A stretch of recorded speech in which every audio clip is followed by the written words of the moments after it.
Non-violence, persuasion, grâce. Alors ça, c'est très tordu, mais bougrement intelligent.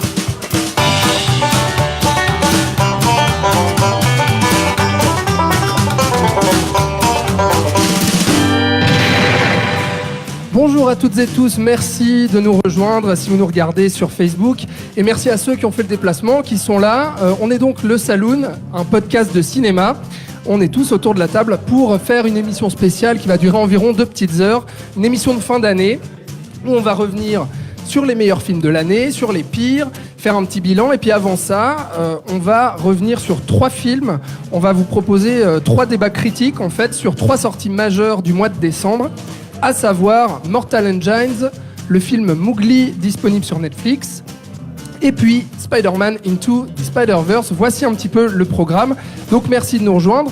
Ceux qui sont ici présents, eh bien faut pas hésiter, on vous donnera la parole si vous voulez vous exprimer, dire si vous êtes d'accord ou non avec nous, nous donner votre avis sur le film. Et puis vous qui nous suivez également sur Facebook, bien entendu dans les commentaires, vous pouvez nous dire tout ce que vous pensez du film et de nos avis. Mais avant ça, eh bien, je vais vous présenter les gens qui sont avec moi autour de cette table. Charlotte Klinke, d'abord, salut Charlotte. Bonjour. Plaisir que tu sois là. Salut Sven. Sven Papo. Hello Alex. Bonjour à toi. Et puis Thomas Gerber. Salut Thomas. Salut. Et Thibaut Ducret. Salut. Et il y en a toujours un. Thibaut Ducret, salut, merci d'être là. Et Robin Jaunin. Salut. Salut Robin. Si vous êtes prêts, eh bien, on peut commencer cette émission de fin d'année. On commence donc par le premier débat sur un film qui est sorti mercredi. Il s'agit de Spider-Man Into the Spider-Verse. Ça s'appelle Spider-Man New Generation en version française. C'est réalisé par Peter Ramsey, Robert Perschietti Jr. et Rodney Rothman. Voilà. C'est donc un film d'animation qui rend un hommage direct à l'univers étendu de l'homme araignée et plus particulièrement à son support d'origine, à savoir les planches de comics Marvel. Vous le verrez, rarement les cases d'une BD n'avaient été aussi fidèlement représentées dans un film d'animation. Après avoir été incarné à l'écran par Tobey Maguire dans la trilogie de Sam Raimi, Andrew Garfield dans le diptyque de Mark Webb et plus récemment par le jeune Tom Holland au sein du Marvel Cinematic Universe, eh bien Peter Parker revient pour la première fois en numérique, mais s'il est bien présent à l'écran dans son costume bleu et rouge, c'est pas lui le héros du récit, non, mais le jeune Miles Morales. C'est un nouveau Spider-Man moitié afro, moitié latino qui est apparu dans les comics en 2011 et avec l'aide d'autres Spider venus de dimensions multiples, soit d'autres séries de comics, il va devoir résister à l'affreux Caïd. Le film est produit et scénarisé par le duo Phil Lord et Chris Miller, à qui l'on doit notamment La Grande Aventure Lego ou 21 et 22 Jump Street. Le film est réalisé par un trio de cinéastes, je l'ai dit, dont Peter Ramsey, à qui l'on doit notamment Les 5 légendes. Voilà un petit peu pour ce film, Spider-Man. Quelqu'un veut commencer à donner son avis sur le film? Thibaut, voilà, tu me regardes d'un coin de l'œil. Allez, Thibaut. Oui, je peux y aller. Moi, ça a été la bonne surprise de fin d'année. Enfin, j'étais quand même assez curieux de voir parce que déjà, rien que dans les extraits qu'on avait pu voir, en tout cas visuellement, ça avait l'air intéressant. Il y avait un choix au niveau de l'animation qui était plutôt couillu, je trouve, parce on joue sur une animation qui est pas forcément très fluide, mais on joue avec les défauts de l'animation, et il y a un visuel qui renvoie aussi aux comics, et au final c'était non seulement, je trouve, une grande réussite visuelle, mais aussi simplement d'écriture. Moi de base j'aime beaucoup ce que font Phil Lord et Chris Miller. Je trouve que j'aime toujours quand on joue avec le méta et l'autoréférence, c'est toujours risqué parce que voilà, on finit par se regarder le nombril si on gère pas bien le truc et plus rien raconter. Mais là, sur La Grande Aventure Lego qu'ils avaient co-réalisé ensemble et sur leurs autres projets, je trouve qu'il y avait vraiment une utilisation du méta qui était employée à bon escient, puisque ça disait vraiment quelque chose sur le matériau. Et là, c'est le cas avec ce Spider-Man, puisque moi, ça m'a rappelé certains runs de comics. Alors moi, je suis plutôt DC dans l'absolu, donc ça m'a beaucoup rappelé ce qu'avait fait Grant Morrison avec Batman, où on prend en fait tout ce qui a été le super-héros, toutes les époques, des expérimentations les plus folles aux égarements les plus kitsch. Et on joue avec, jusque dans la scène post-générique qu'il a dans ce film est assez incroyable, je trouve. On s'amuse vraiment avec tout ce qu'a pu représenter Spider-Man, voilà, la posture sombre, le ton un peu plus décalé. Et au final, on raconte vraiment quelque chose. Il y a un vrai respect du comics, je trouve. On a un film qui comprend vraiment les comics et les super-héros. Moi, vraiment, j'avais pas vu ça depuis Les Indestructibles, je pense. Un film qui comprend aussi bien ce qu'il adapte. J'ai juste un regret, c'est que, quitte à justement aller dans le méta et à faire référence par exemple au Spider-Man de Sam Raimi, je trouve qu'ils auraient pu, il y aurait eu tout un discours à faire sur le Marvel Cinematic Universe et les Avengers, ce que ce film-là évite soigneusement. Il n'y a aucune mention des Avengers et on imagine que c'est dû au contrat que Sony a actuellement avec Marvel et du coup il n'y a pas trop moyen de taper dessus, mais il y aurait eu quelque chose à dire sur l'état des super-héros actuels. Mais sinon, pour moi, ça renvoie à peu près tous les films de super-héros qui sont sortis ces dernières années, dont les Avengers en particulier, au bac à sable. Ça enterre Deadpool en termes de méta qui joue justement avec les connaissances du spectateur. Et au-delà de ça, comme je le disais au tout début, il y a une animation dingue, c'est vraiment un plaisir visuel. Moi, le final, j'ai jamais vu ça sur grand écran. Donc voilà, pour moi, c'est vraiment une réussite. Il y a énormément donc de films de super-héros, de films Marvel qui sont sortis, avec le Marvel Cinematic Universe. Spider-Man, on l'a vu assez récemment. De l'autre côté de la table, Sven ou Charlotte, qu'avez-vous pensé de ce Spider-Man Into the Spider-Verse? Est-ce que vous êtes d'accord avec Thibaut du fait que malgré tout ce discours méta qu'on retrouve un peu partout, avec cet humour qui va chercher dans toutes les adaptations qu'on a pu voir, est-ce qu'ici le film se distingue par une certaine originalité selon vous? Sven? Moi, comme tu sais très bien, c'est pas trop ma cam ce genre de film là. Même pas les films super-héros, toi? Non, mais je suis pas trop. Ouais. C'est pas Il a peur des collants en fait. Ouais, j'ai un peu peur de ça. L'univers MCU me fait un peu peur. Non, le truc c'est que ce discours méta, je l'ai pas trop regardé. Moi, ce qui m'intéresse surtout, c'est ce discours un peu plus, ce ton humoristique qui a été donné maintenant à Marvel. Je dirais depuis il y a ce virage qui a été amorcé avec Thor, le dernier Thor. Le truc c'est que j'ai toujours peur qu'il l'utilise à mauvais escient. Le truc qui me dérange beaucoup, c'est ce côté vraiment où genre maintenant on rapporte le cinéma presque de la consommation, dans le sens dès qu'on arrive, dès l'entrée en scène, de l'entrée en matière, on arrive à ce montage un peu épileptique, kaléidoscopique, un peu qui fait mal à l'œil. Moi franchement ça m'a irrité l'œil. Ça c'est quelque chose qui m'a beaucoup freiné. Maintenant t'étais au 3e rang, Sven aussi. J'étais au 3e rang. Ouais. T'étais juste derrière moi. J'étais au 3e rang et ça m'a pas du tout irrité l'œil. Bah oui, mais maintenant, ce que j'aime beaucoup, c'est que maintenant, avec aussi d'un point de vue animation, avec Pixar, avec les studios Laika, qui sont peut-être les meilleurs studios en ce moment pour moi, l'animation arrive à un point de non-retour. On arrive au même genre d'animation, et avec ce comic animé amené avec cette équipe ce trio de réalisateurs, on arrive à un autre genre, à un nouveau souffle. Donc, il y a vraiment un contexte très spécial, un contexte vraiment où il y a un hommage qui était rendu, qui me fait vraiment plaisir. Et tout ce qui est mise en scène avec ces bulles un peu BD, c'est vraiment super intéressant. Le contexte des voix, le contexte temporel, cette faille un peu spatio-temporelle est vraiment bien foutu. On arrive à un côté vraiment nouveau pour Spider-Man. De tout ce que j'ai vu de Spider-Man, moi je sens vraiment un vent rafraîchissant autour du mythe Spider-Man. Un bon rafraîchissement. Charlotte, tu es d'accord aussi? Moi, c'est effectivement aussi l'image, les grains de la BD qu'on retrouve jusque dans le traitement du film qui m'a beaucoup plu.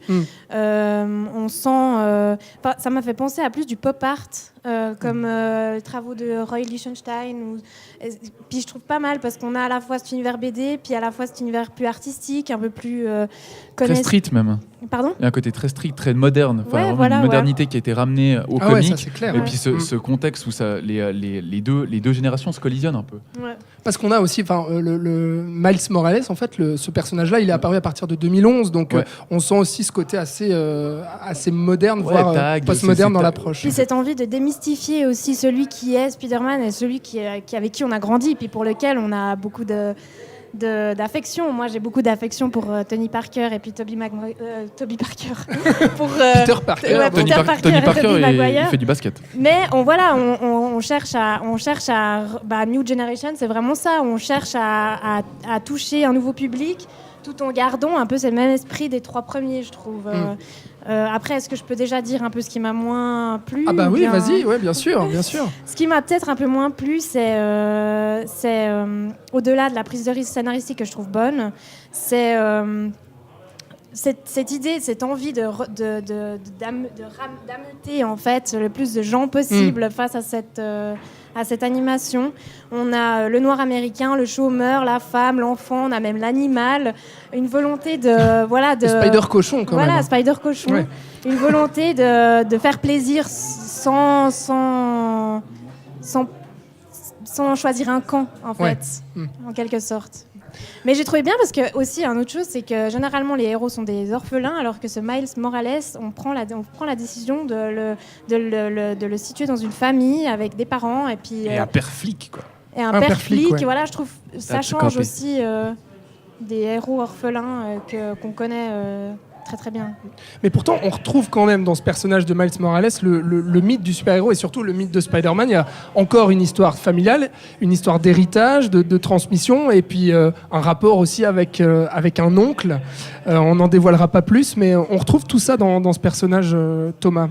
Ouais, mais ce que je trouve vraiment, je suis d'accord avec tout ce qui a été dit, surtout par Thibaut sur le film et sur ce projet d'hybridation visuelle entre le comics et le cinéma que je trouve vraiment hyper réussi. Moi, ça fait des années que j'ai plus vu une œuvre. Tu parlais de pop art, Charlotte, c'est exactement ça. J'ai plus vu une œuvre pop, mais pas nostalgique, depuis hyper longtemps. Ça fait depuis Scott Pilgrim que j'avais pas vu ça, que j'avais pas vu autant d'inventivité visuelle. Et ça m'a fait vraiment un bien fou de voir qu'on pouvait encore innover. Alors peut-être que visuellement on peut plus le faire quand on est sous l'égide de Kevin Feige qui a un peu la main mise sur le Marvel Cinematic Universe.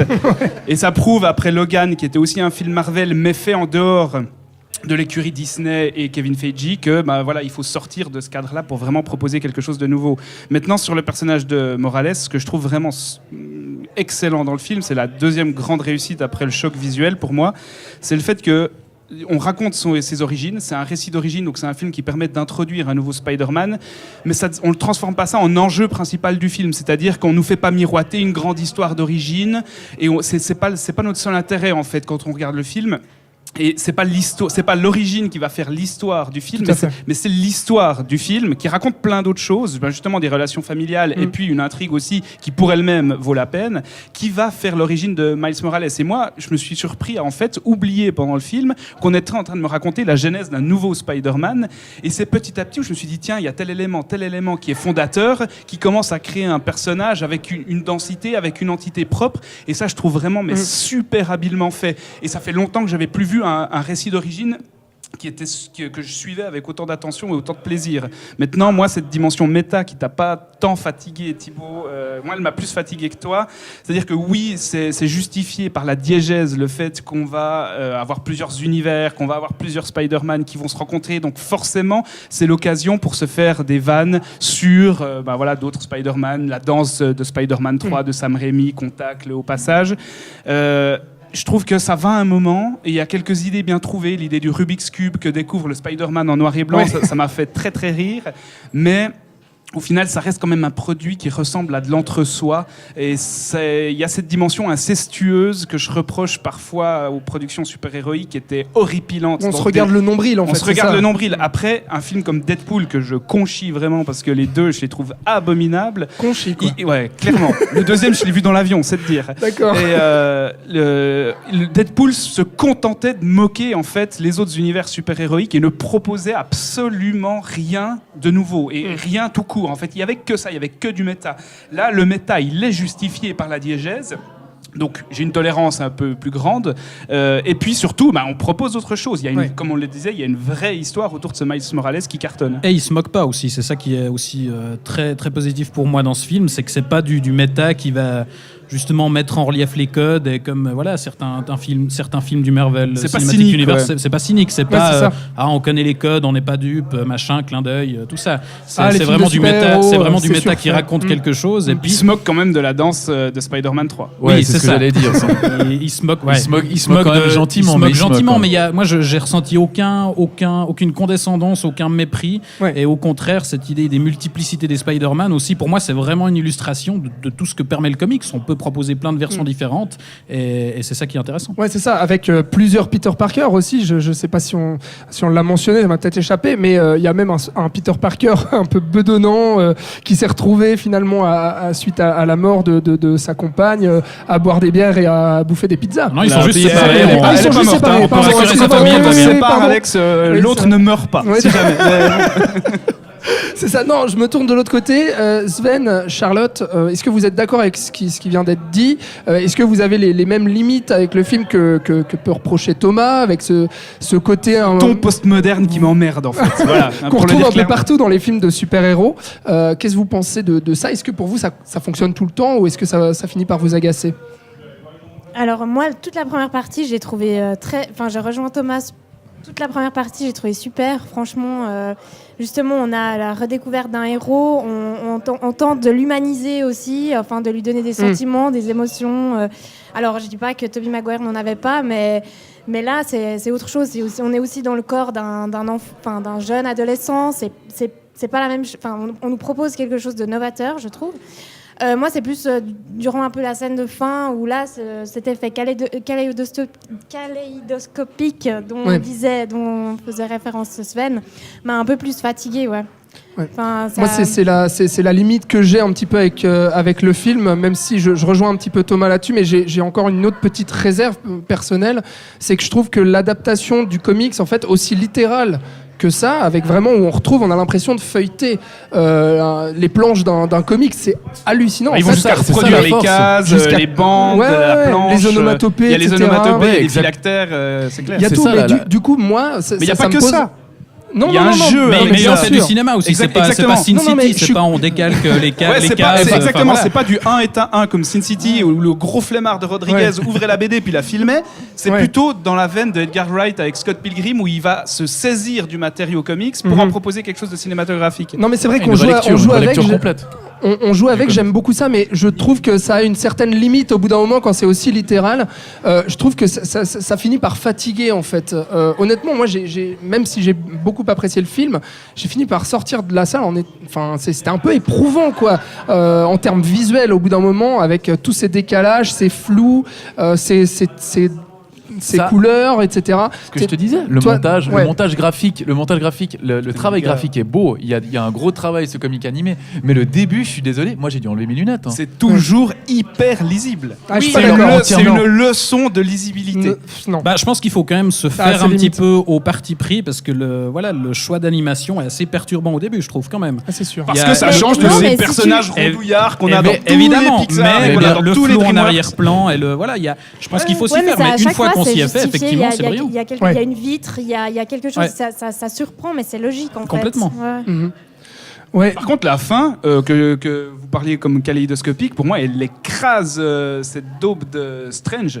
Doctor Strange qui était censé permettre une grande folie visuelle qui n'arrivait pas du tout. Là, la fin, c'est vraiment un délire. En termes d'action, c'est assez fou, quoi. Et puis, on a aussi ce personnage du Caïd, et puis je terminerai avec ça, dont on n'a pas trop parlé, mais qui en a un antagoniste assez fort. Déjà, c'est un personnage mythique de l'univers de Spider-Man.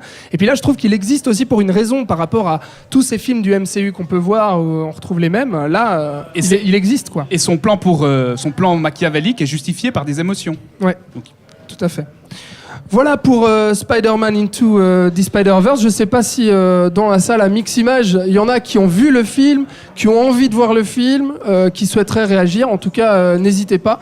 C'est le moment où vous pouvez nous poser aussi une question de votre choix sur le film. Est-ce qu'on a été clair ou pas ?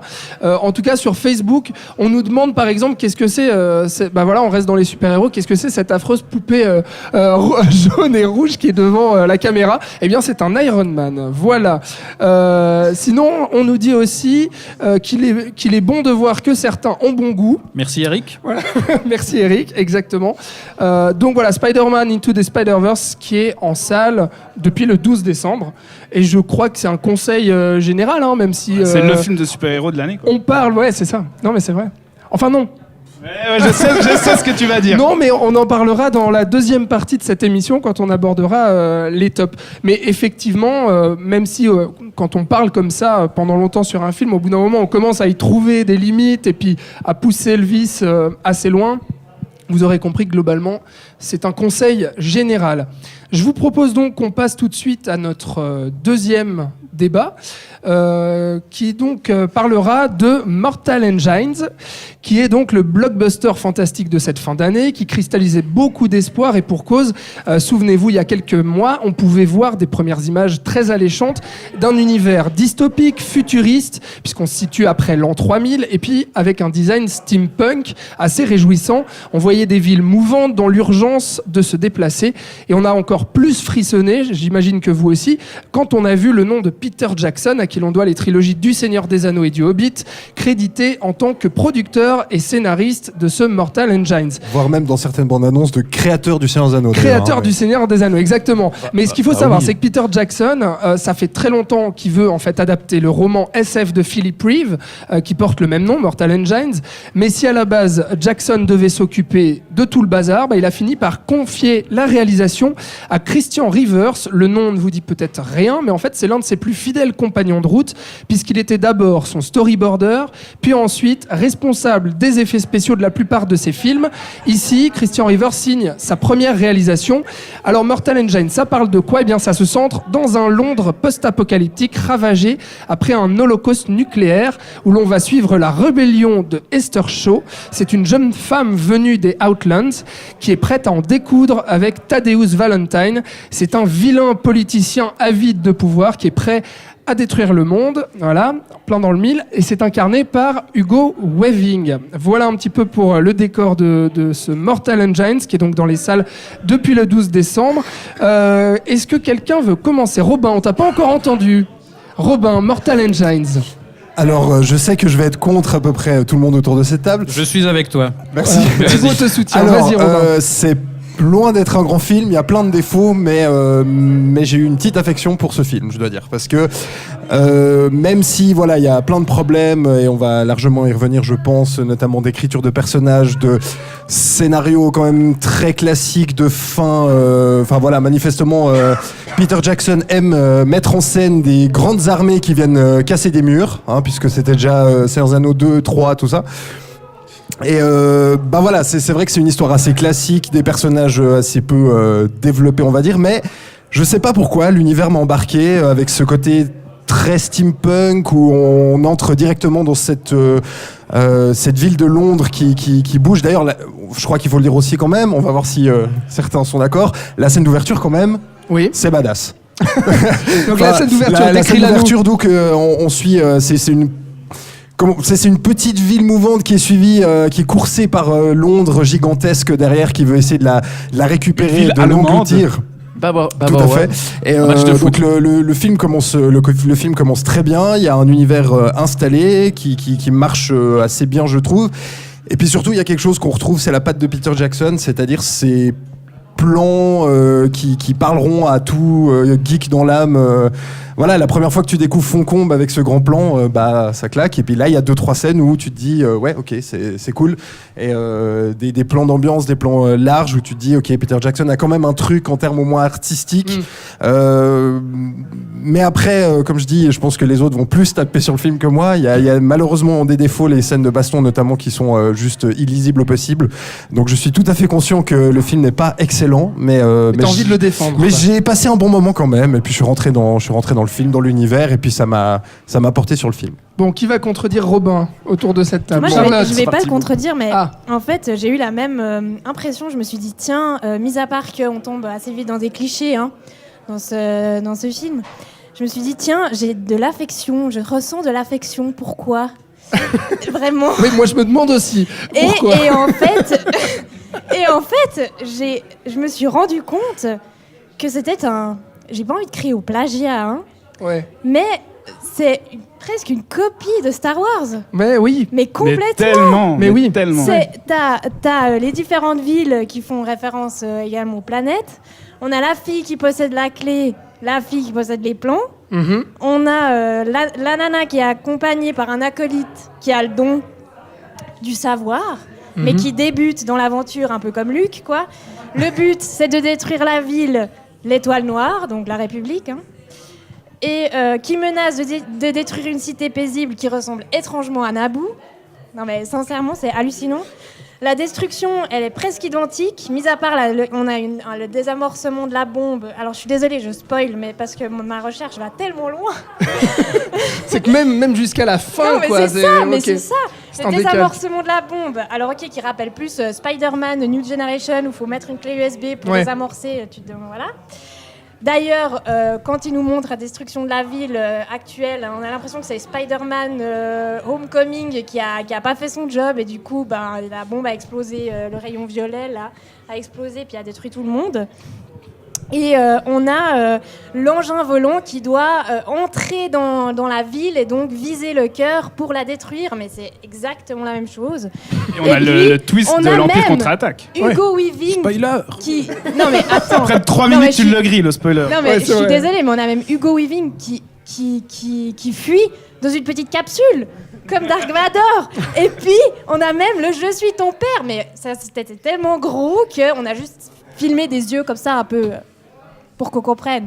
Mais alors, c'est drôle parce que sur le « Je suis ton père », Thibaut dit spoiler, Thomas vient de dire « Ouais, on le comprend au bout de 3 minutes ». C'est qu'en fait, moi, je pensais même pas que c'était un enjeu dramatique, en fait, ce truc. Moi, pour moi, c'était clair, quoi. Pour moi, c'était clair dès le départ, c'était son père, c'est quoi. clair, ça se voit tout de suite. Enfin, bon. Donc, désolé pour les spoilers, mais c'est peut-être pour ça aussi, Robin, tu vois. Est-ce que tu aimes Star Wars ? Mais oui. En fait, il faut dire, est-ce que vous aimez Star Wars ? Oui, et vous allez aimer Mortal Engines. Si vous aimez pas Star Wars... Non.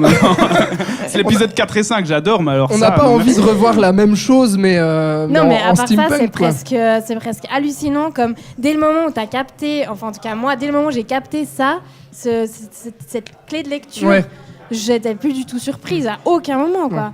Il y avait rien de surprenant. Sven. Écoute, c'est comme maintenant là. Il m'a fatigué ce film. Il m'a fatigué. Si on te fatigue autant que le film, salut. Hein. Pardon ? On te fatigue autant que ce film. Non, pas du tout. Pas du tout. Non, ça veut dire que t'es fatigué, la Sven. Non, Charlotte, elle sait pourquoi je suis fatigué. Non, mais elle, dans le sens, pas eu. Je me suis mal exprimé. Voilà. On ne veut pas savoir. Qui a invité Sven déjà ? Non, attendez, je me suis mal exprimé. Mais accule pas. Non, j'ai pas pu beaucoup dormir cette nuit. Bref. Non. Alors vas-y, Mortal Engines. Désolé. On y va, Mortal Engines. Non, en fait, moi, ce qui m'a fait rire, c'est que j'ai tout de suite pris un peu ce Londres comme un peu une Union européenne roulante. Ouais. Ça m'a fait beaucoup rire, l'Union européenne revisitée 2000 ans plus tard, en 3100, avec un Brexit remasterisé, avec un divergent de croisée, avec une mise en scène qui est assez dégueulasse, pour être sincère. Moi, je la trouve vraiment ratée. Très illisible par moment aussi. Hein. Exactement. Et après, la surprise de ce Londres, qui est mal approfondie, en quelque sorte, la ville est magnifique. Ce concept de ville mouvante, en quelque sorte, sur des perchés sur des grandes chenilles, etc. Ouais. Je trouve ça super intéressant. Pourquoi ne pas faire entrechoquer d'autres villes ? Non, alors Londres, c'est la seule ville qui est comme ça. Et moi, je trouve que ce concept n'est pas utilisé, il n'est pas approfondi.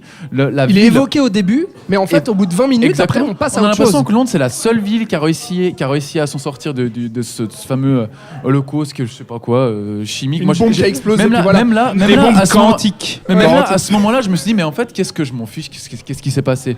Le truc, c'est qu'on se retrouve dans un Mad Max futuriste, mal foutu. Attention, oui, je sais, Mad Max, grand fan, ne vous inquiétez pas. Mais on se retrouve à des hommages qui sont. Non, puis attends, tu récoltes des vestiges et tu détruis la Bavière. Mais un petit village de Bavière. Mais bon. Et après, on se retrouve avec des personnages qui arrivent de nulle part. Le Shrieker est inutile. C'est qui déjà ? Striker. Moi, c'est le seul personnage pour lequel j'ai de l'affection. C'est le seul. Espèce de Nécron, là, puisqu'on est à Miximage, pour parler un peu de Warhammer 40 000. C'est un Nécron, quoi. Ouais. Mais le personnage arrive et il est inutilisé après. Il est au bout de 15 minutes, à très mauvaise escient. Mais est-ce que le lui, machin, il est sous-exploité, mais ça reste. Ça reste un vrai bon. Pas tous en même temps, pas tous en même temps. D'accord. S'il vous plaît, parce que là, j'entends 4 voix, moi. Merde, mais ça... écoutez, moi, ça fait un quart d'heure que j'attends pour voir un petit peu. S'il vous plaît. Après, j'ai envie de revenir aussi et faire un clin d'œil aussi au Hobbit. J'ai l'impression que Peter Jackson, là-bas, avec son matériel là de base, il l'utilise pas. En fait, il a pas envie d'utiliser. J'ai l'impression que c'est presque un film de commande. On lui a dit, ok, d'accord, tu fais ça, c'est cool, on a acheté les droits, mais tu vas l'utiliser et il y croit pas. En fait, j'ai l'impression qu'il est complètement hors du projet. Bon, il y a Thibaut qui va nous sauver le film. Alors qu'il y croit pas, ça, je pense qu'on peut. Je suis absolument pas d'accord avec ça. Je vais tâcher d'apporter un petit peu de nuance dans tout ça. C'était un fanboy, c'est pour ça. Ah, non, mais je suis entouré de mais haters, il porte vraiment voilà. le projet depuis longtemps. Oui, il a voulu le réaliser. réaliser. C'est un projet donc personnel il croit clairement. et je pense que si on peut si on peut pas enlever une chose au film, c'est justement l'envie qu'il y a derrière. Moi, j'ai toujours, au-delà de la qualité des films, j'ai toujours envie de défendre et d'accorder le bénéfice du doute à des films où il y a de la sincérité, où il y a une envie derrière. Et qui sont pas des reboots ou des prequels, etc. C'est un grand projet original. C'est un truc qui débarque, et c'est ça qui est triste, c'est qu'il va se ramasser parce que voilà, il n'a rien à faire à l'heure actuelle dans la production hollywoodienne. C'est qu'on est dans une production qui fonctionne à coup de franchise, d'adaptation, de voilà, les super-héros, on vient d'en parler. Là, on a évidemment une adaptation d'un bouquin, mais qui sort de nulle part, que personne ne connaît aujourd'hui. Enfin, on a vraiment un projet original, un univers original. Vraiment, c'est pour moi, s'il y a une chose à défendre dans ce film, c'est vraiment sa proposition d'univers, un univers cohérent, original, passionnant, qui ne demande qu'à être développé. Pour moi, il y a vraiment, je résumerai le film comme ça, c'est qu'il y a une première heure excellente pour moi, et dans la deuxième partie, tout s'effondre. Et malheureusement, on se souvient toujours de la fin, mais j'ai quand même envie de défendre et de mettre en avant ce début. C'est que on parlait de Star Wars, évidemment qu'on pense beaucoup à Star Wars, mais bon, déjà de base, Star Wars utilise des archétypes et des schémas codifiés et tout ce qu'on veut, donc forcément, il y a 1 milliard de films qui renvoient à Star Wars. Là, effectivement, il y a pas mal de choses. Non, mais là, il y a même le trio. Évidemment, c'est plus que du Campbell. Pilote, oui, non, bien sûr. Et il y a ce fameux twist qui est effectivement très très mal amené du « je suis ton père ». Mais au-delà de ça, quitte à renvoyer à Star Wars, moi, il y a une mise en place que je trouve, évidemment que c'est pas au niveau, mais qui m'a presque rappelé la mise en place du premier Star Wars, où justement, on est aussi dans l'action, avec une scène de poursuite, où là, on suit justement ce qui se passe dans ces deux villes qu'on poursuit. On suit plusieurs personnages en parallèle, notamment des personnages qui travaillent dans un musée, où on conserve un peu les vestiges de l'humanité, dont les mignons qui sont devenus un peu... Mais à quoi sert ce musée, sincèrement? Ça sert à poser le background, ça permet... Ça permet justement de comprendre ce qui s'est passé, comment on en est arrivé à cet univers post-apocalyptique. Il n'utilise aucunement le concept de la ville mouvante comme ça. Mais bien sûr, pas. Évidemment, il l'approfondit jamais. Avec le musée. Non, mais c'est tout l'enjeu de cette première scène. Et par la suite, justement, on a ces deux héros qui vont parcourir un peu l'univers et passer de ville en ville. On passe dans un marché d'esclaves, on passe dans une espèce de petite maison mouvante qui capture des gens. Et on comprend au fil de l'aventure un peu différentes facettes de l'univers. Et je trouve très bien construit de cette façon. Il y a un très beau personnage qui est Shrike, qu'on a évoqué, qui est malheureusement un peu sous-exploité, mais ça aussi, on voit pas dans beaucoup de films une proposition comme ça. Et malheureusement, dans la deuxième partie, je trouve très surprenant parce qu'on a une intrigue qui rush tout d'un coup, qui s'accélère, qui est expéditive, qui veut tout résoudre dans ce film-là, alors que je pense qu'il y aurait eu de quoi en garder sous le coude. Et après ce film-là, je sais pas ce qu'ils vont raconter. Et du coup, ça s'écroule un peu, mais pour moi, c'est vraiment une proposition originale qui mérite certainement pas d'être bâchée comme elle l'a été et comme elle va être. Comme elle est. Déjà, et ça va se planter, et c'est dommage. Bon, c'est vrai que là où je te rejoins, c'est que dans le cinéma fantastique à gros budget actuel, c'est le genre de projet qui fait plaisir et qui donne envie d'être suivi. Et puis, je le disais aussi dans l'introduction, on était tous, je pense, très excités à l'idée d'aller voir ce film, de se dire, mais que va faire Peter Jackson avec ça? Est-ce qu'il y a un projet de franchise intéressant derrière? Et le gros problème, c'est que toutes ces attentes, enfin pour moi en tout cas, elles sont complètement retombées en se retrouvant dans un projet vraiment qui ressemble à toutes les productions un peu young adult qu'on a déjà vues. Les ça reste quand même dans le haut du panier du young adult. Je suis pas d'accord. Les Divergentes, les Hunger Games, etc. On parle de ressucés de Star Wars et compagnie. Et puis pour moi, l'univers, j'y ai pas cru 2 secondes parce qu'il y avait cette idée de grosse ville qui va manger la petite. On voit ça, c'est esquissé dans une première scène qui dure une dizaine de minutes, qui est pas mal, et puis en fait après ça on évance complètement ce truc et c'est complètement dommage. Thomas. Mais moi là où je te rejoins pas du tout Thibaut, enfin j'étais autant enthousiaste que vous parce que c'est enfin un gros projet original, mais quand tu dis que l'univers existe et qu'il y a une vraie proposition d'univers, pour moi l'univers il existe absolument pas. C'est-à-dire qu'il y a rien d'organique. Là où Mad Max Fury Road il te pose un univers en 3 secondes, t'y crois, t'es à fond dedans. Et t'es parti en bagnole et c'est bon. Et tu sais quels sont les codes de l'univers. Ici pas du tout, les villes sont vides, tu vois que les personnages principaux derrière le mur qu'on va détruire à la fin. Mais qu'est-ce qu'il y a derrière ce mur? Pourquoi est-ce que des gens vivent différemment derrière ce mur? T'en sauras rien. Et puis surtout, visuellement, le film me déçoit. C'est là qu'on voit qu'en fait, c'est pas Peter Jackson qui réalise et qui produit. C'est que visuellement, mais c'est laid à chier. C'est censé être être un film du gigantisme. C'est censé être un film de la démesure parce que ces villes sont immenses. Mais à quel moment tu ressens ça? C'est que des gros plans. Tu l'as un moment avec cette... à certains moments, t'as des scènes étourdissantes, t'as des scènes... Oui, ça sauve juste du gros naufrage, comme le Titanic, quoi. Non, on est d'accord que c'est filmé essentiellement en focale courte, en gros plan, en chant contre chant de dialogue qui sont d'une laideur mais absolue. Ouais. Et puis il y a un truc, moi, qui dans ce film mais vraiment me fait soupirer, à faire trembler mon siège, c'est ce casting United Color of Benetton. J'en ai mais ras-le-bol de ça, quoi. Allez, on te place une indienne au fond du cadre, un afro-américain par là, un asiatique ici parce qu'il faut, mais bon, on va même pas leur écrire un personnage, on va même pas leur donner un nom, il faut juste qu'il y ait des quotas un peu. Et ça, Peter Jackson, depuis le Hobbit, il a cette manie-là, et moi, ça me débecte, ça. Mais écris des personnages, écris des noms, écris des personnages, des histoires, et puis contente-toi pas de les caser à gauche, à droite de l'image. Il y en a aucun qui existe. Un petit mot de la fin, Robin, quand même. Robin, après vraiment, mais c'est ce déversement de haine qui vient de se produire autour de cette table, mis à part Thibaut qui arrive pour sauver les meubles. Robin, qu'est-ce que tu as envie de dire aux gens ? Bah je sais pas, j'ai passé manifestement un meilleur moment que vous au cinéma, donc finalement je suis gagnant.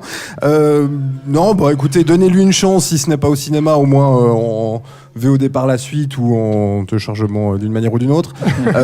Parce que bah je trouve qu'il y a quand même quelques trucs à sauver, même si... fondamentalement, comme je le disais dès le début, je suis assez d'accord finalement sur tous les points négatifs. On a même pas parlé de la musique de Junkie XL qui reprend exactement son score de Mad Max. La musique, ça va pas. Mais en fait, le mec, il a rebalancé son score de Mad Max Fury Road, quoi. C'est un plaisir coupable. C'est un plaisir coupable. Non, c'est pas. Non, arrêtez, faut arrêter de déconner au bout d'un moment. C'est pas le Seigneur des Anneaux. Christian Rivers n'est pas Peter Jackson, mais au-delà de ça, merde, des projets comme ça, on n'en voit pas tous les jours. Et si on boude dans l'indifférence complète ce genre de truc, on va se retrouver avec Eragon 2. Qu'on se plaigne pas. J'ai préféré Eragon. On se plaigne pas des Avengers et des franchises à rallonge.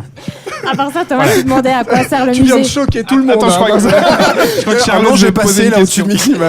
Tu te demandais à quoi sert le musée dans la ville de Londres. Le musée sert à garder les divinités américaines. Bah, les mignons. Voilà. Mais c'est tout. Les mignons et les smartphones. Dans le récit, ça sert à que dalle. Ça sert à rien. Bon, vous l'aurez compris. Enfin, je sais pas ce que vous aurez compris de tout ça, mais en tout allez cas, le voir quand même. Allez le voir quand même, selon Thibaut. Passez votre tour. Voilà, c'est le conseil de tous les autres. Mortal Engines, donc de Christian Rivers, c'est produit et scénarisé par Peter Jackson. On verra s'il y aura des suites d'ailleurs, parce que c'est... Non, mais ça va se planter, il y aura rien du tout. Moi, j'annonce un gros plantage qui va annuler toutes les suites prévues. Mais bien sûr. Je suis assez d'accord. Et c'est ça le drame. Parce que c'est une quadrilogie de bouquins. Non, il y en a 5 ou 6, je crois. Mais dans le genre de grands projets maudits, franchement, John Carter of Mars, mais c'est tellement mieux. Alors, c'est pas à la hauteur de John Carter, on est d'accord, mais ça vaut le coup quand même. Oui, bah écoute, on le continuera à côté.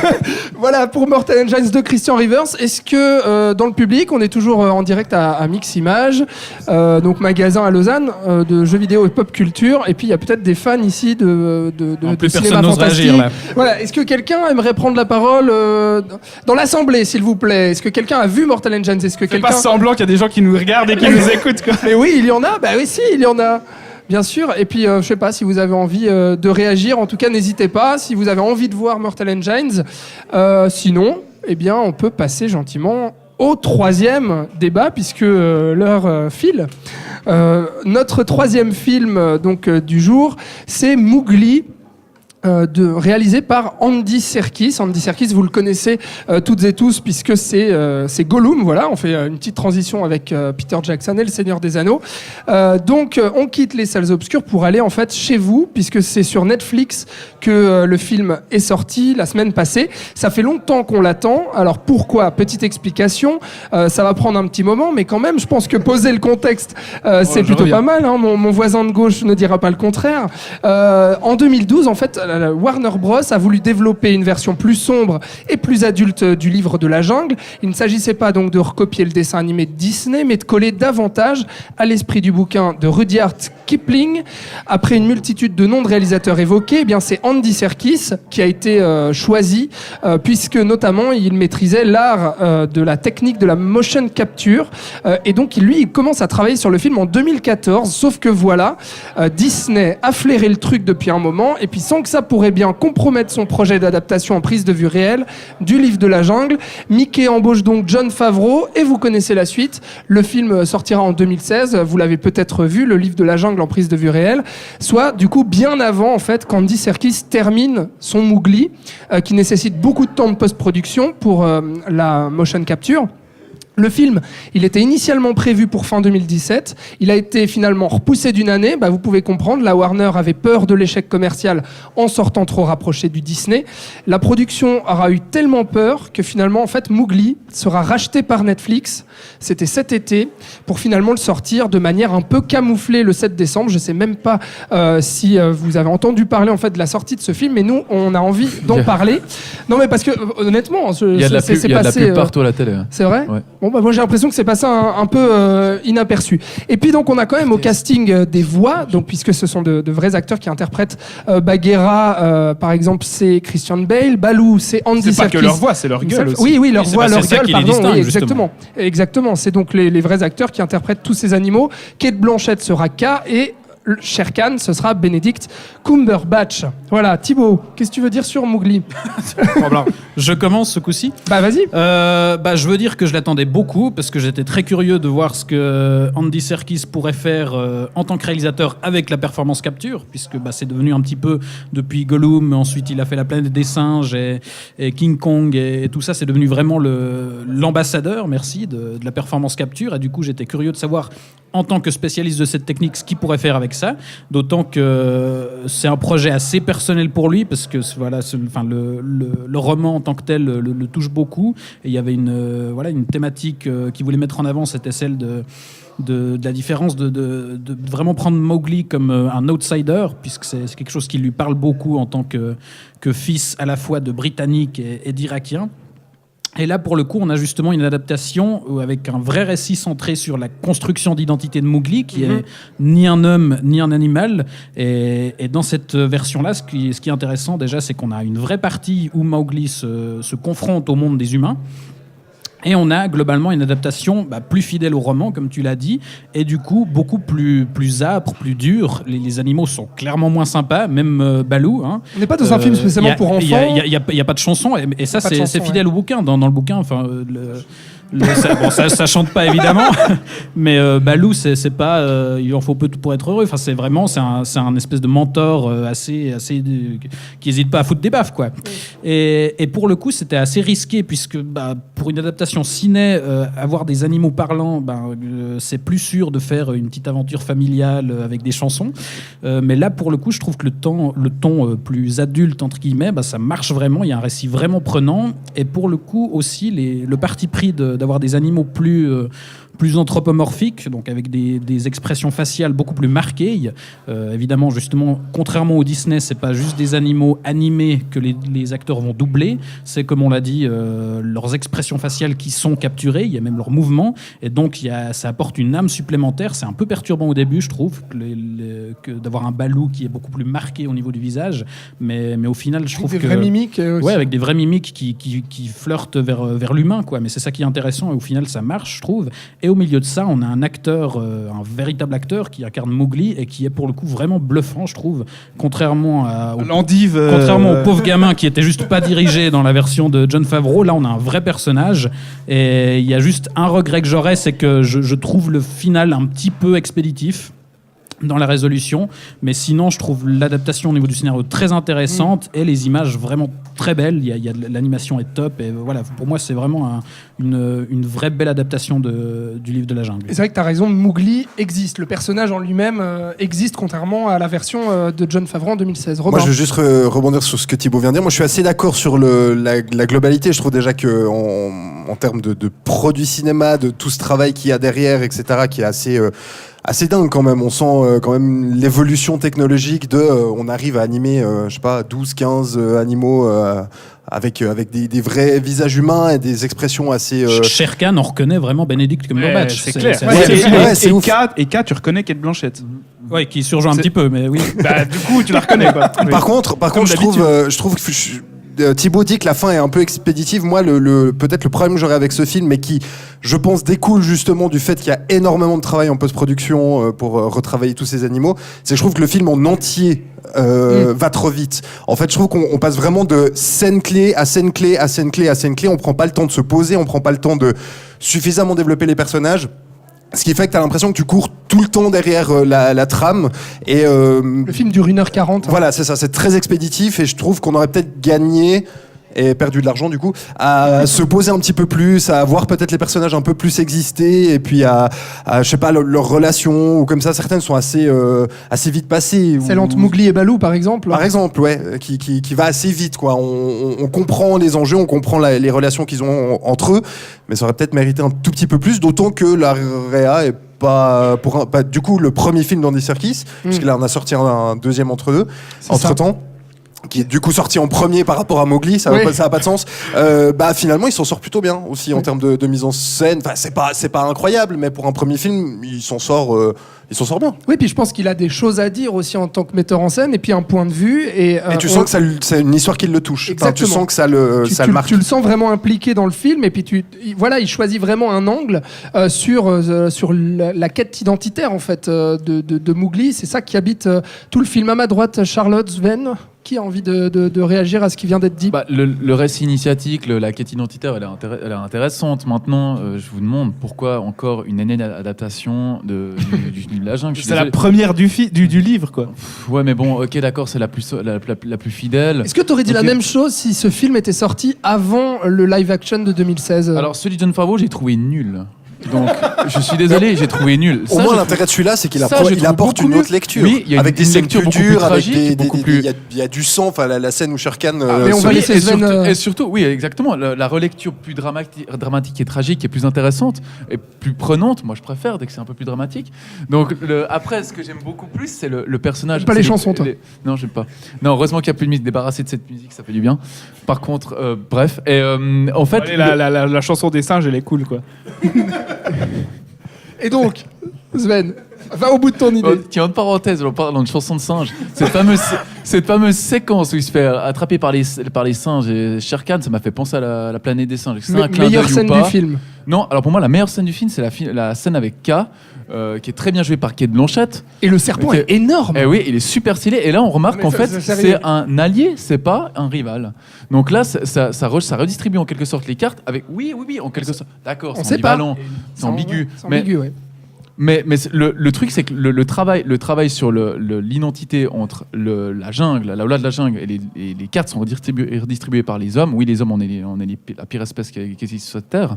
Mais le travail du chasseur qui pense être un père de substitution pour Mowgli est en fait la pire espèce. Et ça, j'ai trouvé intéressant d'un point de vue sur le propos qui a été décliné par Serkis. Charlotte? Moi, je suis un peu d'accord avec tout ce qui a été dit autour de cette table. J'ai pas eu une particulière affection pour le film sans être complètement dégoûtée. J'ai aimé alors je sais plus lequel d'entre vous n'était pas très apprécié moyennement la fin. Moi, j'ai trouvé intéressant. Robin. Non, c'était moi. C'était Thibaut, pardon. C'est le rabat, je vois.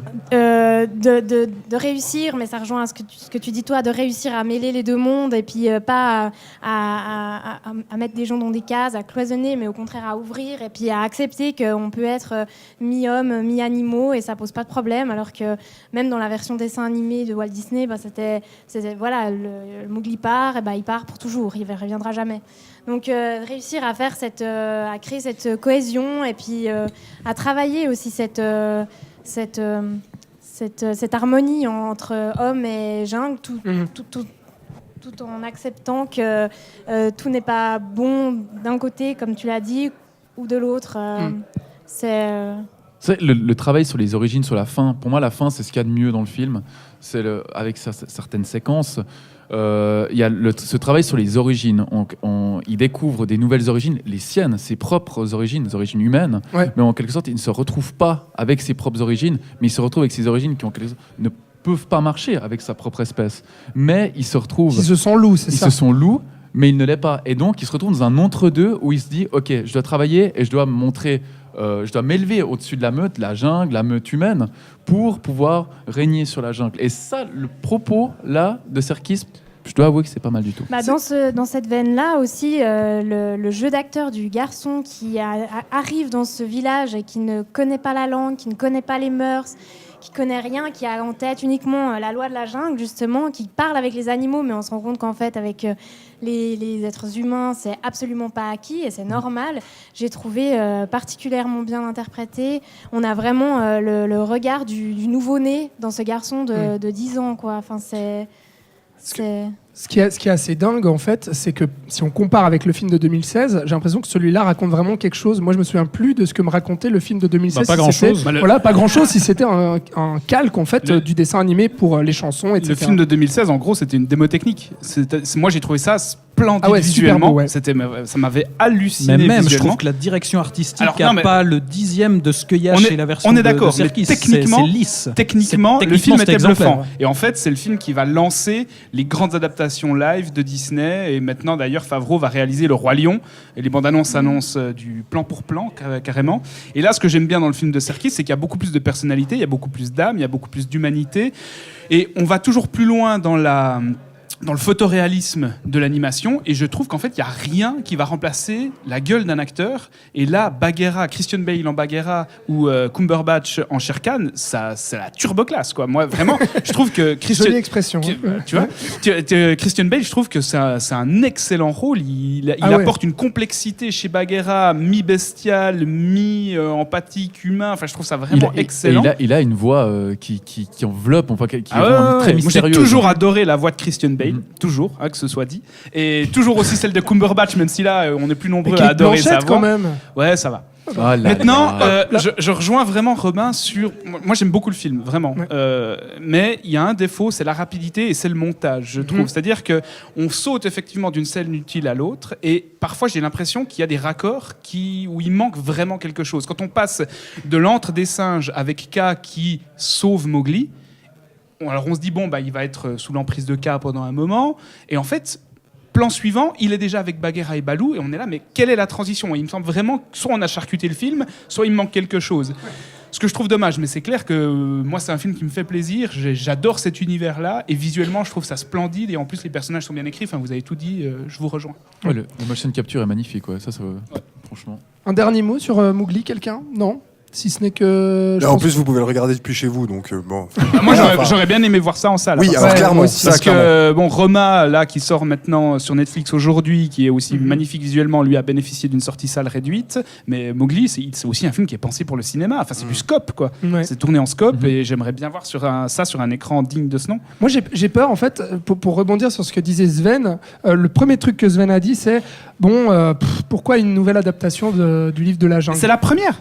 Non, mais bien sûr. Mais je veux dire, le ressenti qu'on peut avoir. Moi, j'ai peur, en fait, que ce film et j'imagine que c'est pour ça qu'ils l'ont mis sur Netflix au lieu de le mettre sur... au lieu de le sortir au cinéma, Ils se sont fait dépasser par Ils se sont fait dépasser par Disney parce que le projet était trop long à aboutir, c'est juste. Mais du coup, j'ai peur, en fait, que les gens se disent « Mais pourquoi je vais regarder ça ? On a déjà vu le livre de la jungle il y a 2 ans. » Mais c'est pour ça qu'il faut bien insister sur le fait que c'est pas la même lecture du truc. C'est pour ça que le film a changé de titre au moins 3 fois. Ouais, bien sûr. Mais c'est aussi pour ça, le propos est plus sombre, il y a des scènes... alors sans que ce soit non plus le film... C'est assez violent. À souhait, mais il y a des scènes... Le moment où Bagheera s'en prend un Mowgli, oui, bien sûr. Un gamin, quand Shere Khan va se nettoyer la gueule parce qu'il vient manifestement de bouffer quelque chose. Et voilà la meilleure scène du film. Bah voilà, où en fait Mowgli est sous l'eau parce qu'il voit Shere Khan qui arrive. Ça, c'est une scène. Là, il y a 50 fois plus de talent dans cette seule scène que chez John Favreau. C'est vraiment magnifique. Non, mais c'est clair. C'est ça pourquoi Warner Bros a eu peur de la sortie en salle, c'est que c'est un film qui ne s'adresse pas aux enfants. Oui, et avec le passé du livre de la jungle, on peut se méprendre. Mais là, rien que cette scène où Shere Khan vient se laver la gueule, il y a le sang qui coule dans l'eau et puis il y a Mowgli qui est dessous, qui se cache sous l'eau. Non, c'est vachement bien. Donc il y a beaucoup de cinéma dans Mowgli d'Andy Serkis, qui est donc sur Netflix, si vous avez Netflix, depuis le 7 décembre. Je voulais savoir si dans la salle, à Mix, il y a des gens qui veulent réagir, nous poser une question sur toute cette thématique. À la fois peut-être vous avez vu le film chez vous, ou bien sur cette thématique de Netflix, de vous dire, est-ce que vous avez plus envie de voir ce film-là sur Netflix, ou peut-être en salle.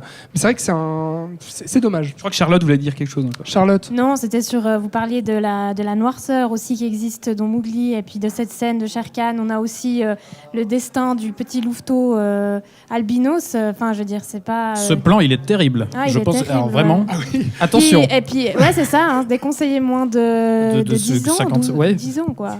C'est, enfin, c'est là où c'est toi qui disais, voilà, c'est aussi peut-être pour ça qu'ils ont pas. Enfin, c'est difficile, c'est que ça a été toujours conçu comme un film tout public, alors que celui-ci n'en est pas un. Ouais, non, ce plan, effectivement. Bon, on en révélera pas plus, mais c'est vrai que maintenant que tu le dis, je me remémore ça. Merci à tous en tout cas d'avoir débattu sur ce Mowgli. Donc vous l'aurez compris, on vous conseille de le voir. En tout cas, il y a personne qui a trouvé que ce film n'était pas recommandable. Donc finalement, c'est un peu comme Mortal Engines. Il faut le voir. Exactement. On arrive pour le croire. Merci Thomas, merci Thibaut, merci Robin, merci Charlotte, merci Sven pour cette première partie. Ouais, un rapide tour de table quand même. Hein. Pour donc cette première partie de l'émission qui touche gentiment à sa fin. Donc on a débattu de Spider-Man Into the Spider-Verse, de Mortal Engines et de Mowgli. Vous retrouverez si vous nous rejoignez maintenant sur Facebook Live par exemple et que vous avez manqué les 2 ou les 3 premiers débats, eh bien sachez que vous retrouverez bientôt sur toutes les plateformes de streaming ces épisodes de manière individuelle. Voilà, merci à Antoine aussi pour la technique, merci au magasin Miximage de nous accueillir. C'était donc la première partie de cette émission. On marque une petite pause d'environ 10 minutes. Vous allez pouvoir entendre un fond sonore sur Facebook qui sera absolument magnifique pour vos oreilles qu'Antoine vous a concocté. J'espère que vous allez kiffer chez vous. On revient dans 10 minutes et puis on repart sur une émission d'environ 1 heure, une autre partie, pour faire le bilan ensemble de l'année cinéma 2018. À tout à l'heure.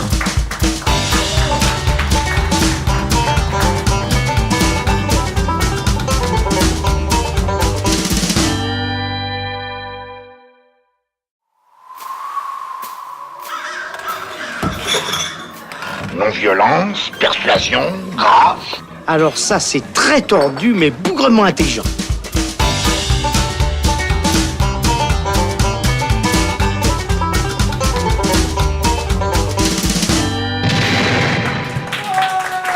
On est de retour dans cette deuxième partie de l'émission. Bilan de l'année pour le Saloon, c'est le Saloon Live. On est en direct à Lausanne, au magasin Miximage. Venez nous faire un coucou si vous êtes dans les parages que vous nous voyez en ce moment. Sur Facebook, on est toujours en live et je suis toujours accompagné de mes amis chroniqueurs critiques autour de la table. Sven, salut, re-salut Sven. Mais re-salut Alex. Tout va bien? Oui, très bien. Robin. Salut. Ouais, Thibaut. Bonsoir. Et Thomas. Salut. Voilà.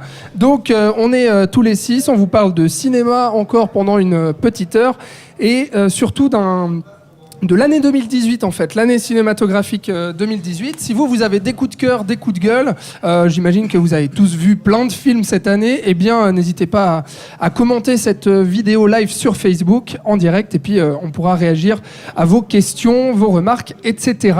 On va commencer par un bilan général en fait de cette année sur la qualité générale des films proposés, des productions à la fois hollywoodiennes, étrangères, cinéma de genre, cinéma blockbuster et compagnie, voilà.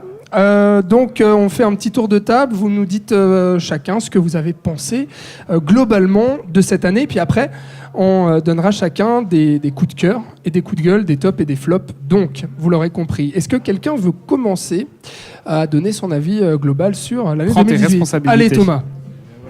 Voilà. Thomas. Sur 2018, donc ? Oui, non, 2017. Ok, ouais. Comme tu veux. Par rapport à 2018, moi, j'ai rarement vu une année aussi médiocre en termes de blockbuster. C'est-à-dire que j'en ai en tête pratiquement aucun. Tu l'avais déjà dit l'année passée, je me souviens. Non, mais c'est vrai en plus. C'est sérieux ? Oui. Bah voilà, tu vois, les années se suivent et se ressemblent. Mais non, sincèrement, franchement, à part le dernier Mission Impossible qui m'avait plus ou moins contenté, je trouve qu'en termes de gros films attendus, de gros films à gros budget cette année, j'ai vraiment été déçu pratiquement par tous. Et puis pour moi, les satisfactions, eh bien, elles sont venues un peu par la bande. Et c'est une année qui confirme encore une fois que c'est dans les festivals, quelque part, qu'on va trouver de bonnes surprises. Raison de plus de fréquenter les festivals. moi, c'est une année que j'ai aimée, c'est-à-dire que c'est pas parce que les blockbusters étaient pour la plupart pourris que j'ai passé une mauvaise année cinématographique. Au contraire, j'ai vraiment eu des gros chocs. Alors, je parlerai après des films que j'ai vraiment préférés, mais des films comme Leto, par exemple, de Serebrennikov, Climax de Gaspar Noé, High Life de Claire Denis, qu'est-ce que j'avais noté encore de Spy Gone North, le film sud-coréen d'espionnage avec la Corée du Nord, ou alors encore Leave No Trace. C'est tout des petits films, entre guillemets. Des films de festival. Des films de festival, exactement, qui sont tous passés en festival. Leave No Trace était à la quinzaine des réalisateurs, comme le Gaspar Noé. À Cannes, donc. Voilà, le Leto était en compétition à Cannes, High Life était à Toronto, Spy Gone North était à Cannes aussi en séance de minuit. Et ben, si on prend mon top 10 de l'année, c'est pratiquement que des films que j'ai vus en festival. Et voilà quoi. Alors que je suis client de Blockbuster à la base. Hein. Je sais que tu as tendance à me prendre pour un vieux snob qui méprise le goût populaire, mais loin de là. Je parlais de Mad Max. Personne ne l'a dit là. Tu l'as pensé tellement fort. Mais tu vois, Mad Max Fury Road, pour moi, c'est un des meilleurs films de la décennie. Mais voilà, cette année, en termes de blockbuster, franchement, j'ai eu pratiquement rien à me mettre sous la dent, quoi. Là-bas, Sven, là-bas. Sven, Charlotte, Robin. Quelqu'un a un avis général sur la production 2018 cinématographique? Moi, Charlotte. Mon avis ne vaut pas grand-chose parce que... Comment ça? Parce que j'étais complètement hyper occupée par des problèmes, enfin pas des problèmes, Attention mais des complications ou des changements de vie. Un enfant est un problème. Lapsus révélateur en pente. Et aujourd'hui, c'est un peu un problème, oui, elle est malade. Ah. Mais du coup, entre mon mémoire que je devais écrire, mon accouchement, ma soutenance, un mois après mon accouchement, ma soutenance un mois après mon accouchement. On accouche d'un mémoire aussi. Hein. C'était 2 accouchements très, très douloureux, donc... Eh bien, vous saurez tout sur la vie de Charlotte ce soir. Coup, c'est magnifique. mon année 2018 se résume à pas beaucoup de présence en salle obscure, quoi. D'accord, mais ça. Je veux dire cette radio et le salon. Dans ce que tu as vu, il y a quand même des choses qui t'ont marqué. Ah oui, j'imagine. j'ai quand même un top et un flop 2018. Ouais. Donc, mais je veux dire, globalement, dans ce que tu as vu, quels sont le type de films qui t'ont réjoui? C'est un peu comme Thomas. Quand j'ai commencé vous m'avez demandé de réfléchir sur mon année 2018, j'ai pas eu un film en particulier, à part Under the Silver Lake, que j'ai sélectionné pour Donc tu parleras après. Donc. Ouais. Mais pour dire, j'ai pas eu de grandes surprises ou de contentement particulier. Enfin, c'est... Pas de grands films qui vont marquer les années. Non, j'ai plus revu Miss Daisy et son chauffeur, mais c'est pas 2018. D'accord. Robin.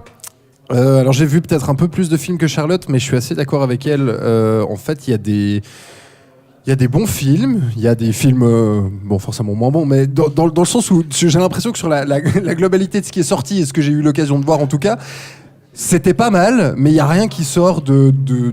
Enfin, c'est ça, on est tous un peu en train de voir nos tops de fin d'année. Et moi, il y a des putains de grands films, quoi. C'est juste que c'est pas ceux qu'on attendait. Déjà, il y en a des... Mais je trouve qu'il n'y en a pas un qui... Voilà, si on peut citer, Climax, il y a Phantom Thread, on peut parler de Free Billboards, on peut parler des chatouilles, il y en a plein qu'on peut évoquer. Toi, les Tuches 3. Les Tuches 3, évidemment. C'est déjà les chatouilles, ça, en fait, non? Oh là là. On va pas s'entendre. Donc non, il y a des bons films. Il y a aussi Quiet Place qui était très sympathique en termes de propositions horrifiques. Il y avait des très bonnes choses, mais il y a rien pour moi pour l'instant qui dépasse tous les autres en fait. C'est un peu compliqué d'en sortir peut-être un qui vraiment a mis une énorme claque où en sortant du cinéma on s'est dit ça c'est le film de l'année. Moi, c'est vrai que je te rejoins un petit peu. J'ai vu aussi des très très bons films cette année, mais par rapport aux autres années où j'avais vraiment des films qui étaient des évidences, où je me disais ça c'est clairement mes 5 films préférés cette année. Cette année, je dois avoir peut-être une quinzaine de films qui me plaisent énormément, mais où je me dis finalement ce que j'avais vu les 2 ou 3 années précédentes avait surpassé en fait les films que j'ai aimés cette année. Sven? Au niveau de 2018, je trouve que le départ a été canon. On a eu Phantom Thread le 3 ou 4 janvier en Projo Press. On prend déjà une immense claque dans la face dès le départ. On est voilà. Bon, bah voilà. L'année est Je me pliée. rappelle toujours ce qu'a dit Thomas. Il est sorti, il a dit c'est bon les gars, j'ai mon film de l'année. Ouais. Donc, Et c'est toujours le film ouais, de l'année. ouais, bien vu. Après, c'est vrai que moi j'ai eu des surprises. J'ai dû en trouver dans les festivals de nouveau. Je n'ai pas fait le NIF par exemple. Je pense qu'il y a toujours des petits bijoux à dégoter. Mais c'est vrai que de nouveau à Cannes cette année, j'ai fait quasiment la moitié de mon top à Cannes.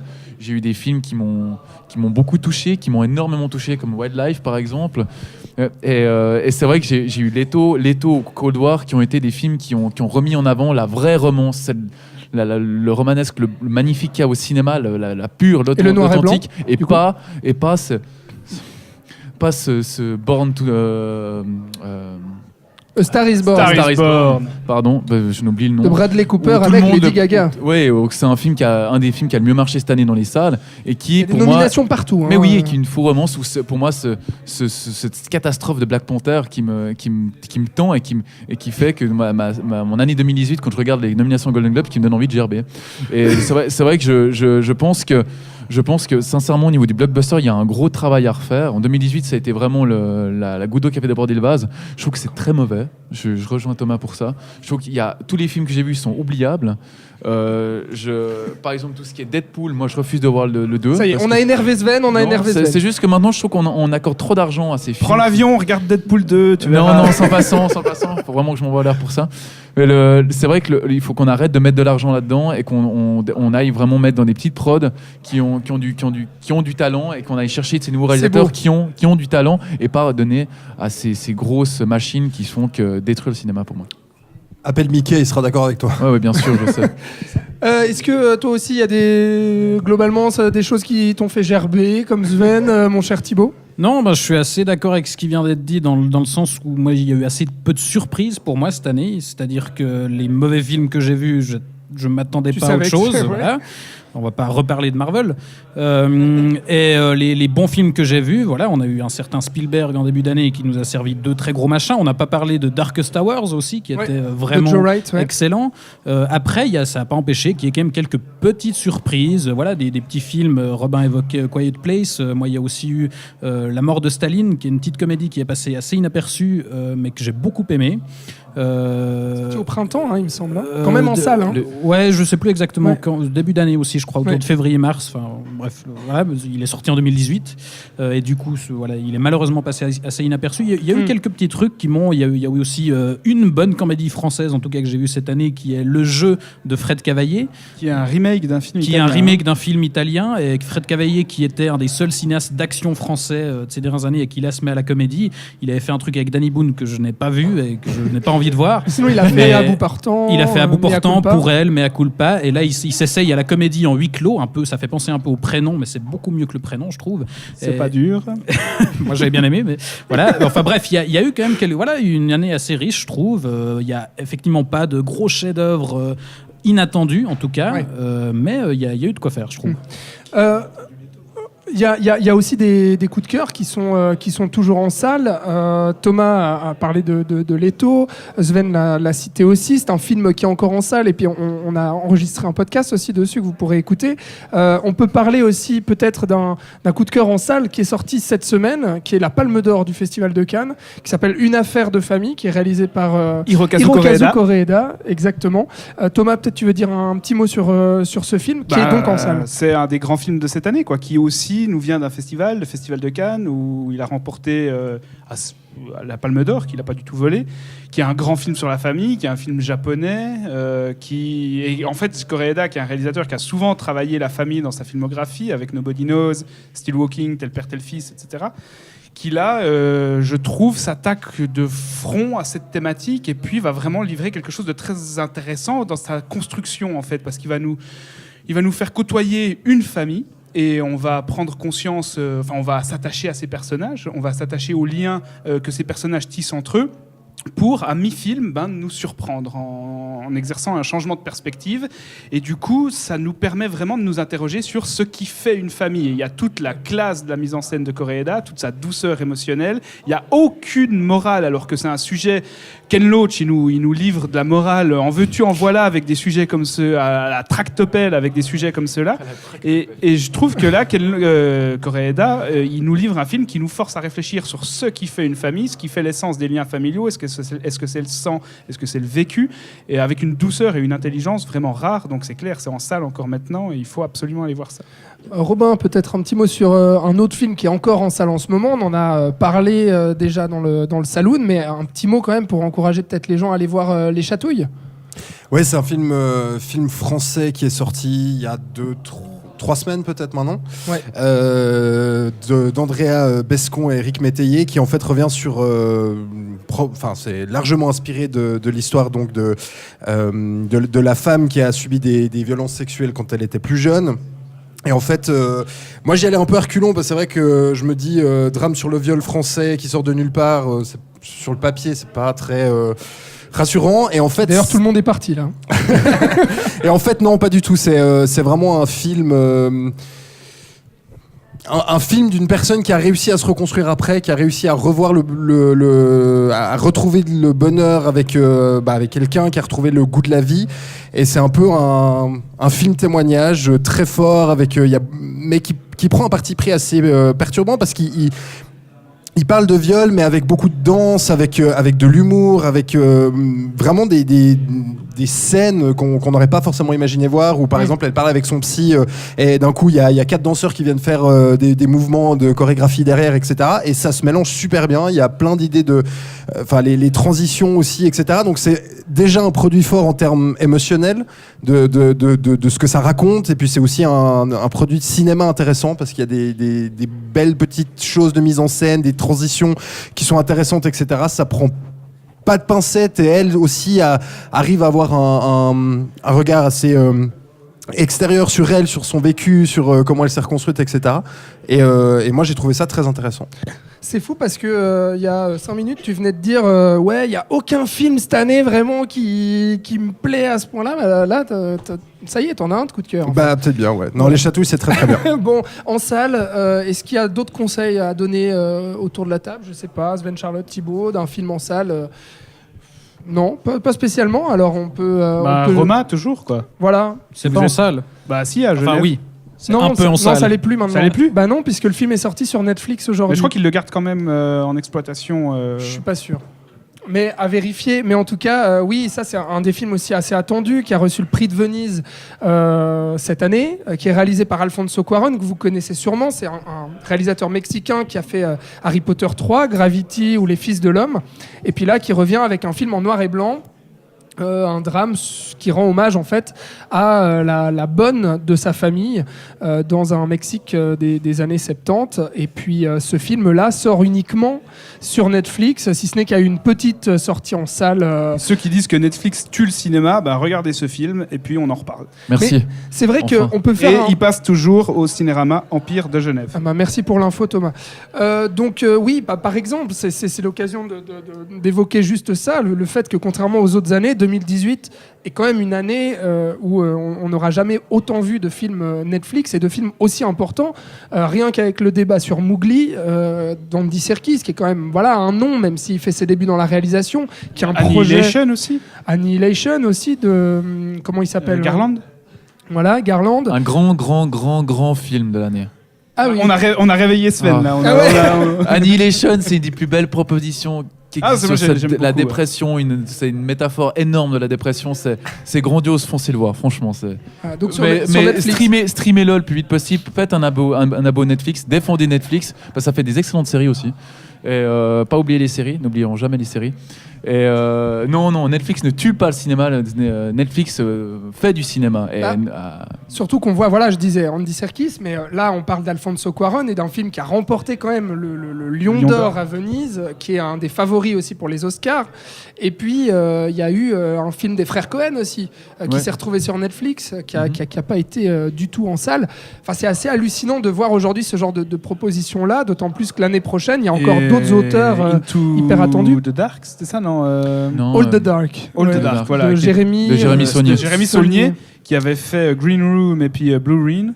Et Ouais. là, Des excellents franchement, son troisième film est aussi bon, voire meilleur que les précédents, une espèce de polar thriller païen dans la neige, foncé aussi. Avec quoi. un excellent Skarsgård, Alexander Skarsgård, qui est vraiment bien. Mais, dedans aussi. mais c'est vrai que voilà. Et pour 2019, par exemple, il y aura le prochain film de Martin Scorsese avec Robert De Niro et Al Pacino. Enfin, c'est ce genre de choses Et puis auquel il va Bird falloir Box gentiment aussi qui arrive. Bird Box de Susan Beer qui va arriver le 21 décembre. que tout le monde attend d'ailleurs ici. Ouais. Bien sûr, tout le bien monde s'est entendu, levé, tout le a monde fait, l'attend. ouais, Susan Beer. Mais à part ça, c'est clair, c'est clair que c'est un grand nom à nouveau Ouais, qui se retrouve pareil. sur Netflix. Peut-être Merci. que toi tu connais pas, mais Si, non, je vois tout à fait. laisse qui les c'est. initiés parler entre eux. Non, mais c'est vrai que oui, 2019, on va falloir s'habituer à ce. Il faut surtout que la France s'y habitue avec leur chronologie des médias ridicule qui fait que si un film sort au cinéma, il faut attendre 3 ans pour le proposer sur une plateforme de VOD. Ce qui fait qu'en France, on ne peut pas sortir de films Netflix au cinéma parce que Netflix ne va pas attendre 3 ans pour proposer à ses abonnés les films qu'ils produisent. Ouais. Et du coup, la France est à la traîne, ce qui explique pourquoi Roma, le seul cinéma dans toute la francophonie européenne qui le diffuse, enfin qui le programme, c'est à Genève, le cinéma Empire. Exactement. Et donc, c'est un film à voir absolument, que j'ai vu d'ailleurs ce matin, voilà, pour la petite information, et que j'adore. Tout à fait. Tout à fait. Oh, le Donc, spoil. un film à rattraper chez vous, Roma, donc sur Netflix. On peut passer au top quand même, puisqu'on a passé énormément de temps là à faire un bilan global de l'année, mais on a donné peut-être quelques recommandations à la fois en salle, sur Netflix et autres. Qui veut commencer pour son top? En fait, t'as fait un conducteur, il sert à que dalle, quoi. Ah, que dalle. J'ai plus rien suivi là. Il y a eu la pause et puis je sais plus ce qui se passe maintenant. Charlotte, par exemple, ton top de l'année, qu'est-ce que c'est? Volontiers, parce que moi je vais devoir après peut-être vous laisser malheureusement. Oh. Je dois aller poursuivre. Mais tu J'allais veux dire, continuer à raconter ta vie en fait, c'est ça? J'allais dire, je dois aller continuer à mettre des suppositoires. Mais On peut le faire ici. Et là, tout à coup, il y a 150 Mais abonnés en attendez, plus. Là, on a perdu complètement le contrôle de cette Mais c'est émission. ça, j'ai dormi C'était 2 prévu heures dans le conducteur, cette nuit, ça alors voilà Ouais. le résultat. Donc, du Non. coup, mais tu as quand même préparé un top à nous Oui, recommander. oui, Quel est ton que film Thomas, préféré de j'ai cette bien année? vu, elle m'a déjà fait le petit look, je ne suis pas d'accord. mais non, alors attention, en fait, mon top c'est Under the Silver Lake de David Robert Mitchell. Alors je ne dis pas que c'est le film 2018, hein, mais je trouve qu'il propose quelque chose d'intéressant. C'est selon moi un film intéressant, je ne sais pas si vous l'avez vu. L'histoire d'un homme qui n'a pas de travail et qui un jour... je vois les gestes, hein. Qui un jour découvre que sa voisine a disparu et donc il va se mettre à sa recherche. Donc on a différentes références au cinéma, les plus grands, mais c'est un peu flagrant, on a Hitchcock, Wells, etc. Mais on a aussi... Lynch. Ouais, Lynch, bien sûr. Mais on a aussi... Altman. Pardon ? Altman, énormément. C'est le privé d'Altman, en moins bien, quoi. Mais Pardon. en fait, ce que j'ai apprécié, après, c'est peut-être... Voilà, faudrait peut-être un petit peu mieux travailler le scénario, mais c'est cette capacité de nous faire douter en fait sur ce qu'on voit, savoir est-ce qu'on vit la folie de cet homme enfin est-ce qu'on vit une folie qui est réelle ou alors on vit une folie qui est constatée à travers ses yeux et j'ai trouvé très bien aussi le travail dans la construction du film. On a un traitement des animaux, des chiens, bon, qui est assez flagrant également au début, mais on a un personnage qui est presque conçu comme un chien également, qui sent comme un chien, qui se déplace comme un chien. Enfin, j'ai pas mené à terme ma compréhension du film, mais je trouve qu'il propose quelque chose d'intéressant et qui questionne le cinéma et les limites du cinéma. Et c'est rare, enfin c'est pas rare, mais disons à ce stade, à ce niveau, c'est rare parce qu'on peut perdre des gens dès les premiers plans, tellement ça part un peu dans tous les sens, quoi. Et je sais pas si je dis tout de suite mon film un peu qui m'a déçu ou Ce si sera je compte après. après. On va essayer de suivre un certain fil rouge à cette émission, de reprendre un peu le contrôle. Mais Pardon, Thomas ? J'ai pas compris. Ah oui, d'accord. Ah oui, effectivement, oui, il me dit puisqu'elle part. Oui, mais tu aurais pu prendre le micro pour le dire. Mais effectivement, oui, donc peut-être, oui, tout de suite, le film qui t'a déçu cette année. Qui m'a un peu déçu. Alors, c'était Wonder Wheel de Woody Allen, qui a tout pour faire un film, un très bon film. On a Kate Winslet, on a l'endroit, enfin le lieu le lieu qui décide où se passe l'intrigue, qui est Coney Island, donc une grande fête foraine permanente proche de New York. On a une lumière magnifique, un traitement de l'image magnifique. Mais par contre, je trouve qu'il ne mène pas à bout ces personnages. Le scénario tombe un peu à plat. On a l'impression que Kate Winslet se débat jusqu'à la fin face à des acteurs qui tiennent moyennement la route, des deux jeunes mannequins qui n'ont pas vraiment du souvenir que j'ai, pas vraiment de psychologie. Et voilà, déçu dans la manière dont il a traité ce sujet, qui aurait pu finalement peut-être faire quelque chose avec lequel il aurait pu faire quelque chose de beaucoup plus profond, avec cette femme qui perd complètement pied, qui devient complètement folle, enfermée dans cette foire bruyante, qui trouve jamais, qui n'a de calme nulle part. C'est dommage. Enfin, oui. Allen trouve jamais la clé en fait de son propre film. Ouais, c'est comme s'il était toujours un peu à la surface, quoi. Ouais. Voilà, donc ta recommandation, ce sera Under the Silver Lake de David Robert Mitchell, et puis le film qui t'a déçu, on l'aura compris, Wonder Wheel de Woody Allen. Oui, ça commence à faire un petit bout cette émission. Qui d'autre veut donner son top ? Thibaut, tu me regardes encore. J'y vais. Je te regarde parce que tu parles, mais je peux enchaîner si ça peut t'aider. Oui. Alors moi, le meilleur film de l'année selon toi. Mais c'est pareil, moi quand on me demande mon film préféré ou le meilleur film de l'année du monde, je bloque complètement. Donc là aussi, je n'irai pas jusqu'à prétendre que c'est le film de 2018, mais moi je pense que c'est très clairement celui qui m'a fait le plus grand bien, et c'est Ready Player One de Steven Spielberg. Puisque Spielberg est revenu cette année avec 2 films coup sur coup. D'abord, non, je sais plus dans quel ordre ils sont sortis. Pentagon Papers. D'abord Pentagon Papers, où là, qui a été produit, tourné en pleine post-production de Ready Player One, où là, il a tourné ça un peu dans l'urgence pour finalement réagir à l'état actuel de la presse et de la politique américaine. Ouais. Et ensuite, ce film-là, qui pour le coup fait un peu l'état de la culture populaire. Et pour moi, ce film est très important cette année-là pour ce qu'il dit justement de l'état de la production hollywoodienne et de la culture populaire en général. C'est vraiment le blockbuster qu'il me fallait, et ça me soigne de 10 ans de Marvel. Encore une fois, c'est la dernière fois que je le cite ce soir, promis. Et c'est pas du tout... alors pour resituer, c'est donc très synthétiquement une espèce de chasse au trésor dans un univers de réalité virtuelle où on croise 1 milliard de franchises différentes. Et c'est pas du tout le truc racoleur qu'on pourrait croire au premier abord, puisque là, les références qu'on cite à foison ont du sens. D'abord dans le concept même, puisque cette idée d'intertextualité, donc le fait de croiser 20 000 références, d'avoir Batman ici, la DeLorean de Retour vers le futur, Spider-Man, etc. King Kong, des T-Rex, tout ça. C'est un principe qu'on a dans les jeux en ligne, dans n'importe quel Second Life ou autre. On peut effectivement avoir des avatars de figures connues, acheter des choses et voilà, avoir des franchises qui n'ont rien à voir, qui se mélangent. Donc déjà là, c'est cohérent. Et pour moi, ça s'impose comme la meilleure adaptation de jeux vidéo que j'ai vue depuis belle lurette, sans en être une.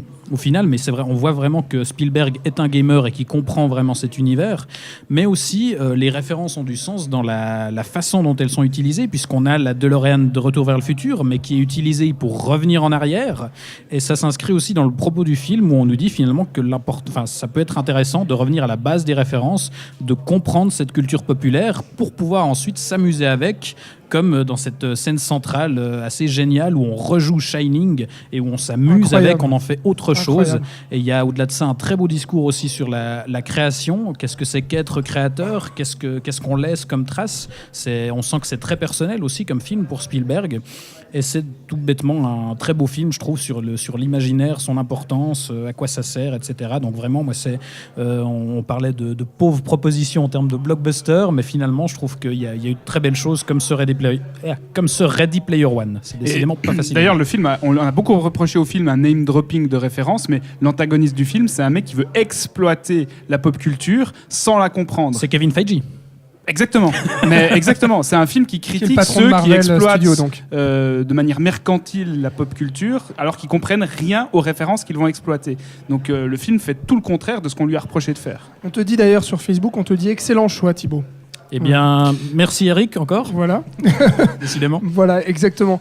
Il y a d'autres films qu'on va pouvoir aborder. En tout cas, merci pour ce top. Ready Player One, donc, de Steven Spielberg. Si vous l'avez vu, si vous avez envie de réagir, que ce soit ici, en public à Miximage ou bien sur Facebook, vous n'hésitez pas. Qui veut donner son top ? Thomas. Moi j'ai deux Thomas films. est prêt. Moi, Tu as deux films. J'arrive Donc pas à on me est parti décider. pour 10 minutes, Mais c'est non. ça ou... Mais non, parce qu'en fait, c'est deux films qui parlent un peu de la même chose. C'est deux films qui parlent d'artistes, qui vont chercher l'inspiration, qui vont entretenir un lien particulier avec l'invisible, en tout cas avec le secret, qui sont les deux dans une forme de quête de perfection artistique. Les deux qui ont une forme de romantisme un peu toxique, comme ça. T'es allé chercher loin le lien à part Mais ça. que quand même. Ah, dalle, si, que si, dalle. si, Non, si. non, c'est deux films sur des artistes. C'est deux films sur des artistes qui sont en quête d'une forme d'inspiration ou de Et perfection. quels sont ces films, mon cher Voilà. Thomas ?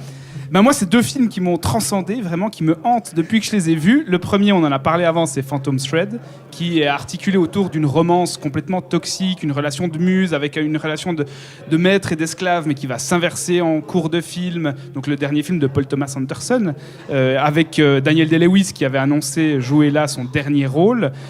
Je trouve que c'est un film, dans sa minutiosité visuelle, qui est sidérant, et c'est surtout un film qui, dans la perversité des relations humaines qu'il va décrire, me rappelle ce que Kubrick a pu faire à la fin de sa carrière avec un Eyes Wide Shut, par exemple. Et moi, vraiment, en voyant ce film, qui était en tout début d'année, tu le disais Sven tout à l'heure, je me suis dit, wow, qu'est-ce que je suis en train de voir ? J'ai plus vu ça depuis Kubrick, et ça m'a mis sur le cul, et je savais littéralement que c'est un film qui allait me poursuivre toute l'année et qui allait figurer au top de l'année. L'autre film dont je parlais, c'est un film qui fait tout ce que Under the Silver Lake ne fait pas, selon moi. C'est Burning de Lee Chang-dong, qui était... T'es encore là quelques minutes, Charlotte. Tu peux répondre si jamais. Burning de Lee Chang-dong, le coréen qui avait fait Poetry il y a 8 ans maintenant, qui était en compétition à Cannes et qui est très injustement reparti bredouille. Qui est un film sur l'invisible, qui est un film sur le mystère, mais plutôt que de blinder son film de référence pour combler ce mystère, justement, et puis pour filer des coups de coude aux spectateurs, il va nous laisser de la place pour interpréter comme on le souhaite les éléments intrigants du film. C'est l'histoire d'une disparition d'une femme avec un jeune homme qui veut devenir écrivain, qui va partir à sa recherche et qui va se rendre compte qu'en fait, elle rentre de son voyage au bras d'un autre Coréen multimilliardaire, jeunesse dorée, etc. C'est un grand film Avec sur une la Porsche. colère. Avec une Porsche qui est joué par l'acteur l'acteur coréen de Walking Dead d'ailleurs. Et c'est un grand film sur la colère couvée. Il y a une énorme colère couvée chez le personnage principal qui va finalement exploser et qui va donner du sens à un monde qui n'en a plus en écrivant, par l'art. Moi, c'est des thématiques qui me bouleversent. Visuellement, c'est du grand cinéma.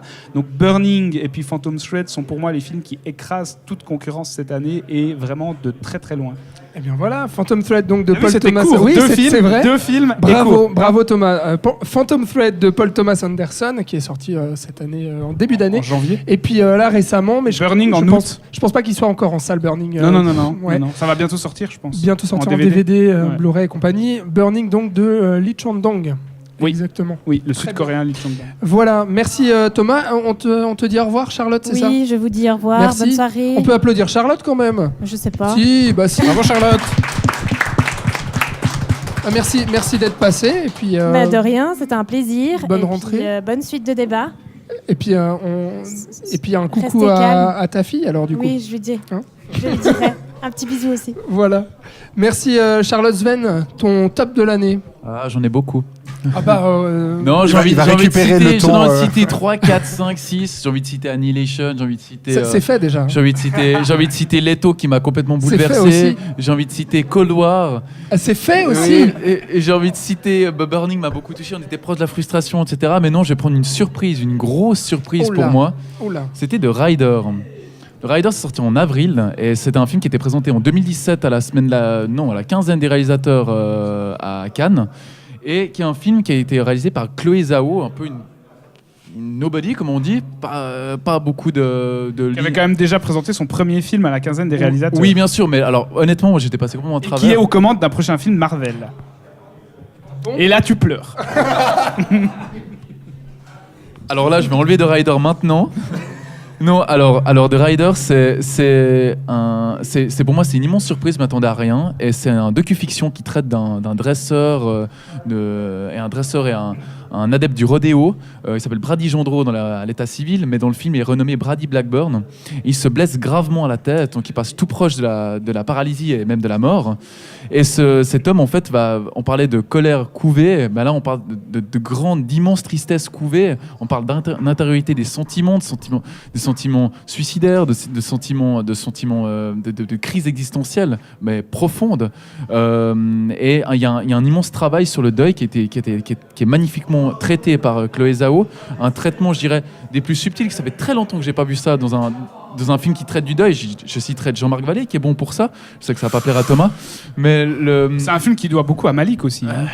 Alors oui, c'est pourquoi j'ai aimé. C'est plus proche de Malik que de Jean-Marc Vallée. Oui, il y a un grand travail. Il y a un grand regard amoureux entre Sven et Thomas. Le cinéma contemplatif, qui est un cinéma que j'aime beaucoup, et c'est un écrin de beauté, c'est un joyau de sensibilité. Il y a une telle. Je vais pleurer. Pour moi, honnêtement, c'est la direction. C'est un acteur non professionnel et il a une telle force émotionnelle, cet acteur, que moi, honnêtement, mon siège était trempe, quoi. J'arrêtais pas de pleurer. Non, alors attention, on parle de là, pas de là. On se calme. Donc les Kleenex, on avait tout autour de moi. C'est un film que je recommande à tout prix. Si vous l'avez raté, reprenez-le si vous l'avez raté. Et c'est vrai que c'est très bien. Et pardon ? C'est vrai que c'est très bien. Ah, merci, ça fait j'aime plaisir. beaucoup. Ça fait plaisir. Il insiste avec un travail sur les lumières. Non, mais c'est pour ça que j'essaie de le sauver, tu vois. Je peux en parler des heures. Je pense que non, mouille pas ton siège. Attends, c'est bon. Non, je le chéris, quoi. C'est un superbe film. Et donc, Chloé Zhao, j'ai regardé, elle va réaliser Les Éternels de Marvel. Ok, d'accord. Maintenant, c'est terminé. J'aime plus. Consécration. Ah, non, arrête. Voilà. Arrête, il était tout fragile et là tu l'énerves. Bon, le top de ouais, il se fait tard. Le top de Sven, donc The Rider de Chloé Zhao. Merci. Robin, tu vas nous remonter un petit peu avec un film fun. Je sais pas ce que tu vas nous remonter, mais en tout cas, tu vas nous parler d'un film fun, quoi. Voilà. Oui, effectivement, ouais, parce que tant qu'à choisir un ou plusieurs films, autant prendre des films où on s'est bien éclaté devant. Mais est-ce qu'on mouille son siège aussi? Mais, écoute, je vois que j'ai vraiment. Non, mais c'est la deuxième fois que je me gourre aujourd'hui. Alors j'ai pas beaucoup dormi. Hein. C'est un film qu'on a découvert pour la première fois au NIF cette année, donc au Festival du film fantastique de Neuchâtel, qui est repassé au Festival comique de Vevey. Ça s'appelle One Cut of the Dead. C'est un. Des applaudissements dans la Oui, bah oui. Donc il a eu déjà une petite réputation. Donc c'est de nouveau un film japonais. C'est une comédie méta sur le cinéma absolument jouissive, où en fait on suit le tournage d'un film de zombies réalisé en plan séquence qui est interrompu par une invasion de zombies. Donc c'est super méta. Véritable donc.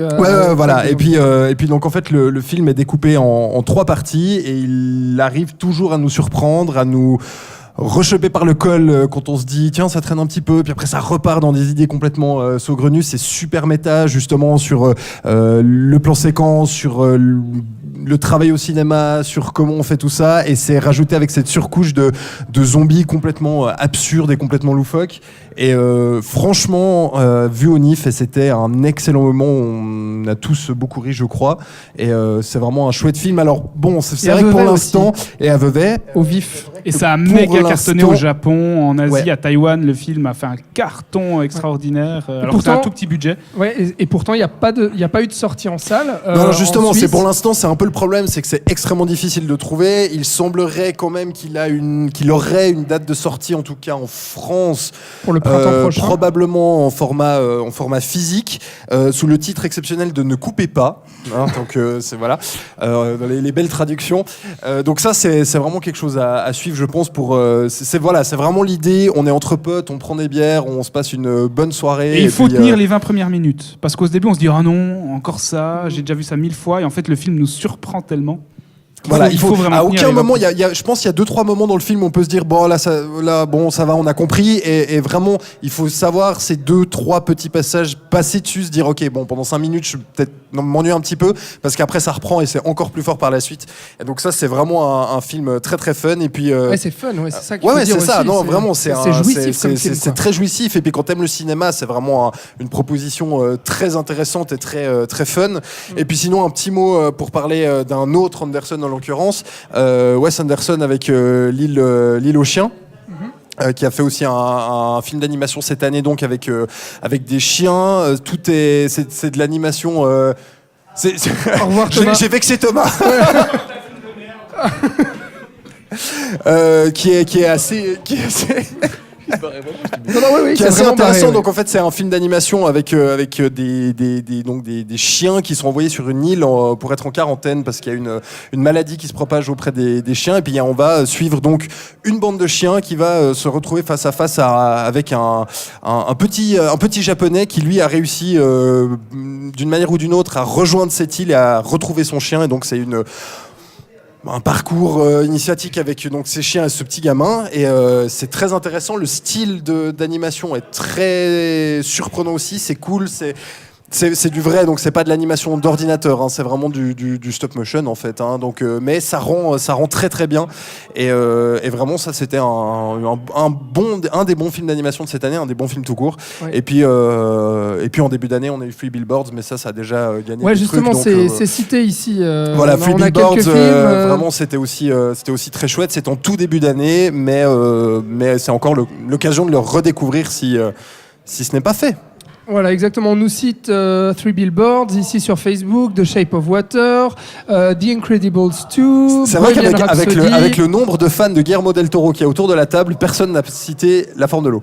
Non, puisque apparemment quelqu'un a prévu d'en parler. Bon, il est aux toilettes en ce moment, mais apparemment quelqu'un a prévu d'en parler, mais pas spécialement dans les coups de cœur de l'année. Et pourtant, c'est chouette. Donc, on va y revenir. On profite qu'il n'est pas là pour dire que c'est quand même un bon film. Exactement.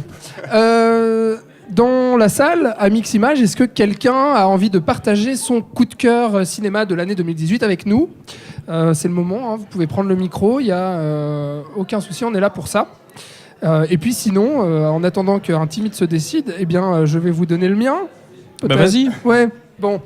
Non, c'est pour rebondir aussi un peu à tout ce qui a été dit sur les blockbusters de cette année, qui ne seraient pas à la hauteur d'autres années, des années précédentes.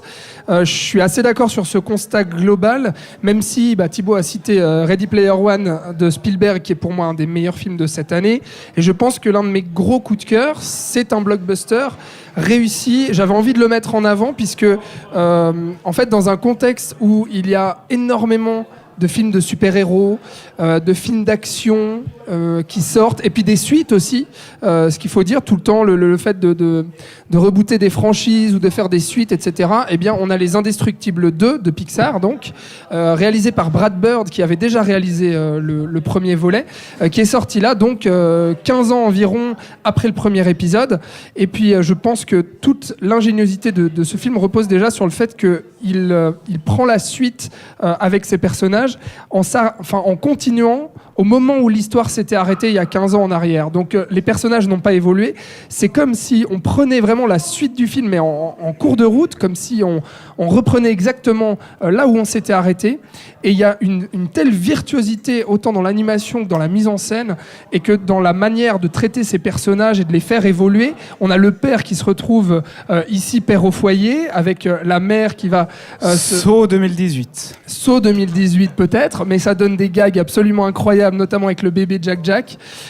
Et puis toute cette thématique-là, avec la mère justement qui part dans des scènes d'action absolument incroyables et qui elle porte en fait le film, et puis tous les actes qui vont petit à petit construire l'intrigue. Elle fait vraiment partie de ça, et il y a des scènes à moto sur un train, qui sont absolument géniales. Et c'est tout ce que j'aime à la fois dans le cinéma d'animation, dans le cinéma dans les blockbusters, et puis dans les films de super-héros. C'est un rare film de super-héros qui arrive à vraiment tirer parti des pouvoirs de ses personnages et de les exploiter de manière originale. Comme le faisait le 1. comme le faisait le 1. La mise en scène de Bird est vraiment assez classe, je trouve. Par contre, Hitchcock n'a jamais eu autant raison. La qualité d'un film dépend de la qualité de son méchant. Et ici, franchement, tu sens qu'ils ont terminé l'écriture du film un peu à la va-vite parce que le film était prévu pour beaucoup plus tard au final. Et Brad Bird a dû mettre les bouchées doubles pour terminer le script. Et ça sent un peu au niveau de l'écriture du méchant, je trouve. Il est un peu sous-écrit, mais il est très intéressant dans l'idée. Je trouve d'autant plus dans ce qu'il peut évoquer aussi sur les super-héros en général et la production actuelle. Enfin, moi, j'y vois en tout cas un discours en sous-main, puisqu'on a quand même des super-héros qui sont un petit peu manipulés dans l'ombre et voilà, alignés sur le même modèle. Donc, moi, je vois peut-être du discours là où il n'y en a pas, mais je trouve très intéressant. Il y en a clairement, c'est clair. Ouais. On va passer maintenant au flop et on va faire assez rapidement puisque, étant donné que ce sont des mauvais films qui ne sont pas spécialement recommandables, eh bien, je vous conseillerais, messieurs, d'être assez concis sur ce flop, d'expliquer en quoi ce film a été une déception pour vous ou en quoi le film est tout simplement une purge. Qui veut commencer ? Allez, Robin. Je me permets. Un mot pour Les Filles du Soleil qui est sorti il y a 2 semaines, qui était à Cannes. C'est passé inaperçu et c'est tant mieux parce que c'est absolument horrible. Et puis le flop vraiment de l'année, c'est Searching qu'on a vu à Locarno cette année. C'est un film sur le numérique. On va suivre un père qui va utiliser l'ordinateur de sa fille pour essayer de la retrouver, de retrouver des preuves et des indices de où elle aurait pu disparaître. Le film commence et au bout de 10 minutes, il pète son concept tout seul. C'est-à-dire que le concept du film, c'est qu'on comprend que c'est le père qui utilise l'ordinateur pour lui. Donc là, ok, je veux bien comprendre qu'on s'attarde sur l'ordinateur. Et au bout de, un quart d'heure, le père part. Et donc du coup, on casse complètement le concept de base parce qu'en fait, l'ordinateur est utilisé par plus personne, uniquement pour le spectateur. Et le père apparaît sur les images qu'il est censé regarder, quoi. Voilà. Donc magnifique. en fait, le concept tient 10 minutes avant que ça pète. Il se noie lui-même avec son propre enjeu de base. C'est affligeant, c'est une horreur. Si tu connais un tant soit peu Internet et l'univers geek, au bout de 5 minutes, t'as compris l'intrigue, t'as compris que le père, en fait, c'est juste un gros débile qui voit des... Sa fille, elle dit genre, sa fille disparaît et il voit un vlog de sa fille où elle dit, ça c'est mon endroit préféré de la life, j'adore aller me ressourcer au bord de ce lac. Le père, il regarde ça, puis il zappe, puis il se dit, bon, elle est certainement pas là, quoi. Hein, non, et 10 minutes après, il revient dessus en disant, mais tiens, elle pourrait peut-être être là. Bah oui, ça fait 10 minutes qu'on le sait, ça fait 10 minutes qu'on s'emmerde. Donc vraiment, Searching, c'est une horreur. C'est tout à fait ça. Sven, ton flop de l'année? Alors, mon flop de l'année, il nous vient de Naomi Kawase, qui nous avait fait un magnifique film qui s'appelle Anne, ou qui s'était encore bien débrouillé avec Vers la Lumière. Et là, c'est Voyage à Yoshino, qui est sorti dernièrement et qui est sorti dans les salles. Oui. Un film qui convoque beaucoup de symboles, qui s'attardent sur... on pense d'abord à Platon, ses théories mortuaires, on pense au livre tibétain des morts, on pense à plein de choses comme ça. On dit, ah waouh, quelle philosophie, c'est magnifique, elle va nous faire un magnifique circuit sur la mort, un travail sur la nature, sur la montagne, le rapport entre l'humain et la nature. Eh bien non, c'est complètement nul, ça se casse la gueule, comme on dit méchamment, et ça fait même très mal.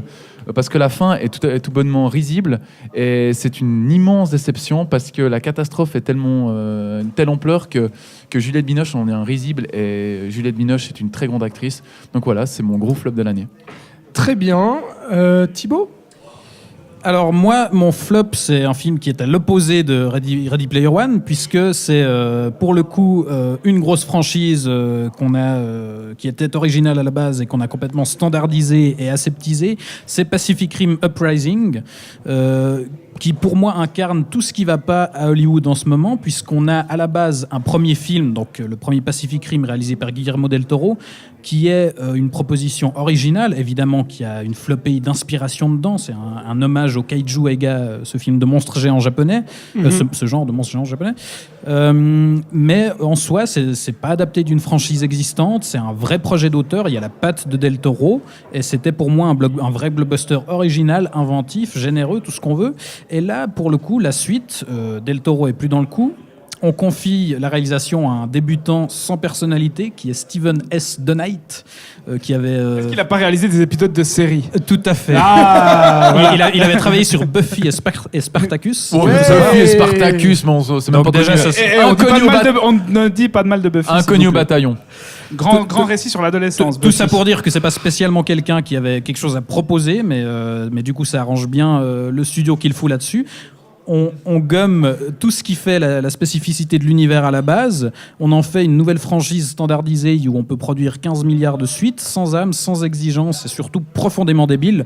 Pour synthétiser le truc, moi il y a quand même une scène où un personnage passe la fameuse chanson Trollolo, et pour moi c'était une note d'intention. Je crois qu'il y a rien qui synthétise mieux le film que ça. Donc, non, voilà, mais surtout ce qui est horrible, c'est que ça détruit le matériel de base. C'est même mais pas que ça le reprend pour le. Il n'y avait pas pour grand-chose faire à quelque chose. détruire. Hein. Ah non, quand même. Non, mais dans le sens, vraiment, ça reprend le matériel de base pour vraiment en faire n'importe quoi. C'est une négation de ce qu'était le premier film, quoi. Bon, je pense que c'était la sortie de l'émission, là. Celle-ci, le Trollolo, c'était superbe. Oui, non, il y a vraiment Trollolo, oui, effectivement. Thomas. C'est un aveu.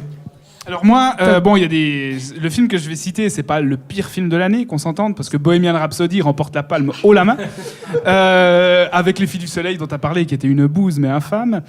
Non, moi, le film qui m'a le plus déçu, en fait, je parlerais plutôt d'une déception, c'est le dernier Del Toro, précisément, c'est Shape of Water. Pauvre ami. Ouais, parce que je trouve que Del Toro déjà recycle vraiment tout ce qu'il a déjà pu faire par le passé. Il invente rien de nouveau. C'est-à-dire que le monstre, c'est bon, on a compris qu'il était moins monstrueux que l'humain. Ça fait 15 films que tu nous le racontes. On commence à avoir fait le tour. Surtout, ce qui m'a déçu, c'est que j'ai toujours trouvé de la subversion dans les films de Del Toro. J'ai toujours trouvé de la surprise politiquement incorrecte chez lui. Et là, alors au contraire, j'ai eu l'impression qu'il se mettait mais à plat ventre devant le politiquement correct. D'ailleurs, c'est pas pour rien que le film a reçu l'Oscar du meilleur film, parce qu'il est vraiment mais dans cette espèce de pensée molle de Yannick Dahan, le critique qu'on connaît et qu'on aime bien, parlait de nouvel ordre victimaire avec ce film. Pour moi, c'est exactement ça. C'est-à-dire qu'on prend le parti des faibles et on insiste là-dessus. Alors, il y a un passage où le méchant du film, alors bon, déjà, le méchant qui est joué par Michael Shannon représente bien l'archétype du mâle blanc qu'on aime détester aujourd'hui. Et un autre méchant du film, c'est le barman qui, en l'espace de 2 secondes, se révèle raciste et homophobe, forcément.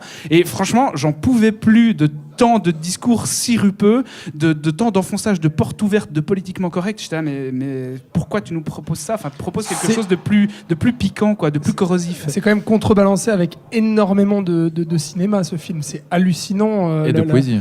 Ouais, alors déjà de poésie poète à la Jean-Pierre Gionnet. Non, franchement, non. Non, je trouve ça, c'est la créature du lac, mais en moins bien, visuellement. Enfin, j'ai vraiment été déçu et visuellement et thématiquement par ce film, où j'ai eu l'impression que Del Toro se conformisait à un discours ambiant, et voilà, tant mieux pour lui, il remporte l'Oscar du meilleur film. Mais pour ce film-là, quand on sait qu'il a réalisé Blade 2, quand on sait qu'il a réalisé Crimson Peak, qui était un chef-d'œuvre du gothique aussi. Labyrinthe de Pan. Le labyrinthe de Pan, qui est absolument splendide, qui est infiniment plus complexe que Shape of Water, c'est bien triste, quoi. Donc moi, c'est ce cinéaste-là, c'est pas le pire film de l'année, comme je te disais, c'est clair, mais c'est quand même la plus grande déception par rapport à ce que j'en attendais. En parenthèse, pour Crimson Peak, j'ai pas compris le bashing autour du film. Enfin, j'ai pas compris les telles critiques négatives. Mais parce que c'est un film premier degré qui se contente de livrer un hommage au cinéma gothique, qui n'est pas plus que ça, qui le fait très bien, mais voilà, à l'ère du méta et de tout ce qu'on a décrit jusqu'alors, ça fait que ça plaît pas, quoi. Très bien. Et bien voilà pour les flops. On va faire très rapide aussi, puisqu'il se fait tard, sur les attentes 2019. Voilà, n'hésitez pas encore une fois, si vous êtes encore avec nous sur Facebook, ou en face de nous, à nous dire quelle est votre plus grosse attente 2019. Avengers Endgame. Avengers Endgame. Voilà, fin de l'émission. Non, mais ce sous-titre, quoi. Enfin, pardon, mais bref. Ça, c'est pour l'année prochaine. Mais vas-y, commence, Robin. Dis-nous peut-être le film que tu attends le plus cette année. Enfin, l'année prochaine. Oui, du coup, oui. Alors écoute, c'est vrai que pour l'instant, ce qu'on sait surtout, c'est les grands blockbusters, évidemment, qui vont jalonner un petit peu l'année. On en sait plus, ok, bien sûr, mais moi, je pense qu'il y a déjà, mais ça, c'est évidemment très personnel, The Mule de Clint Eastwood. Le patron qui revient en janvier dans un film qu'il réalise et dans lequel il joue, ce qui n'était plus arrivé depuis Gran Torino. Turbo chaud pour ce film. Voilà, non, clairement, le Mule, moi j'ai beaucoup d'affection pour Clint Eastwood, pour son travail, pour ce qu'il a fait, Gran Torino, tout ça, on va pas revenir dessus. Et le revoir revenir derrière la caméra et devant aussi, en dealer de drogue, Vétéran, qui a mal tourné, qui a largement mal tourné. La bande-annonce, moi, m'a vraiment hypé et j'ai très hâte d'être en début d'année prochaine pour découvrir ça. Spoiler, ça sera moins politiquement correct que le Del Toro.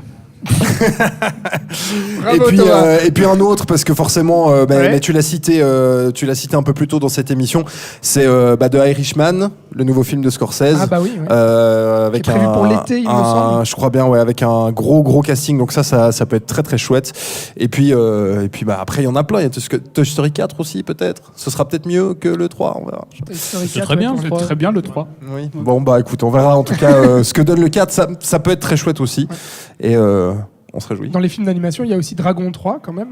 J'espère que ce sera mieux que le 2. Donc le film DreamWorks, je pense un des gros films sur lesquels le studio compte énormément, et puis avec les deux premiers qui sont vraiment des franches réussites.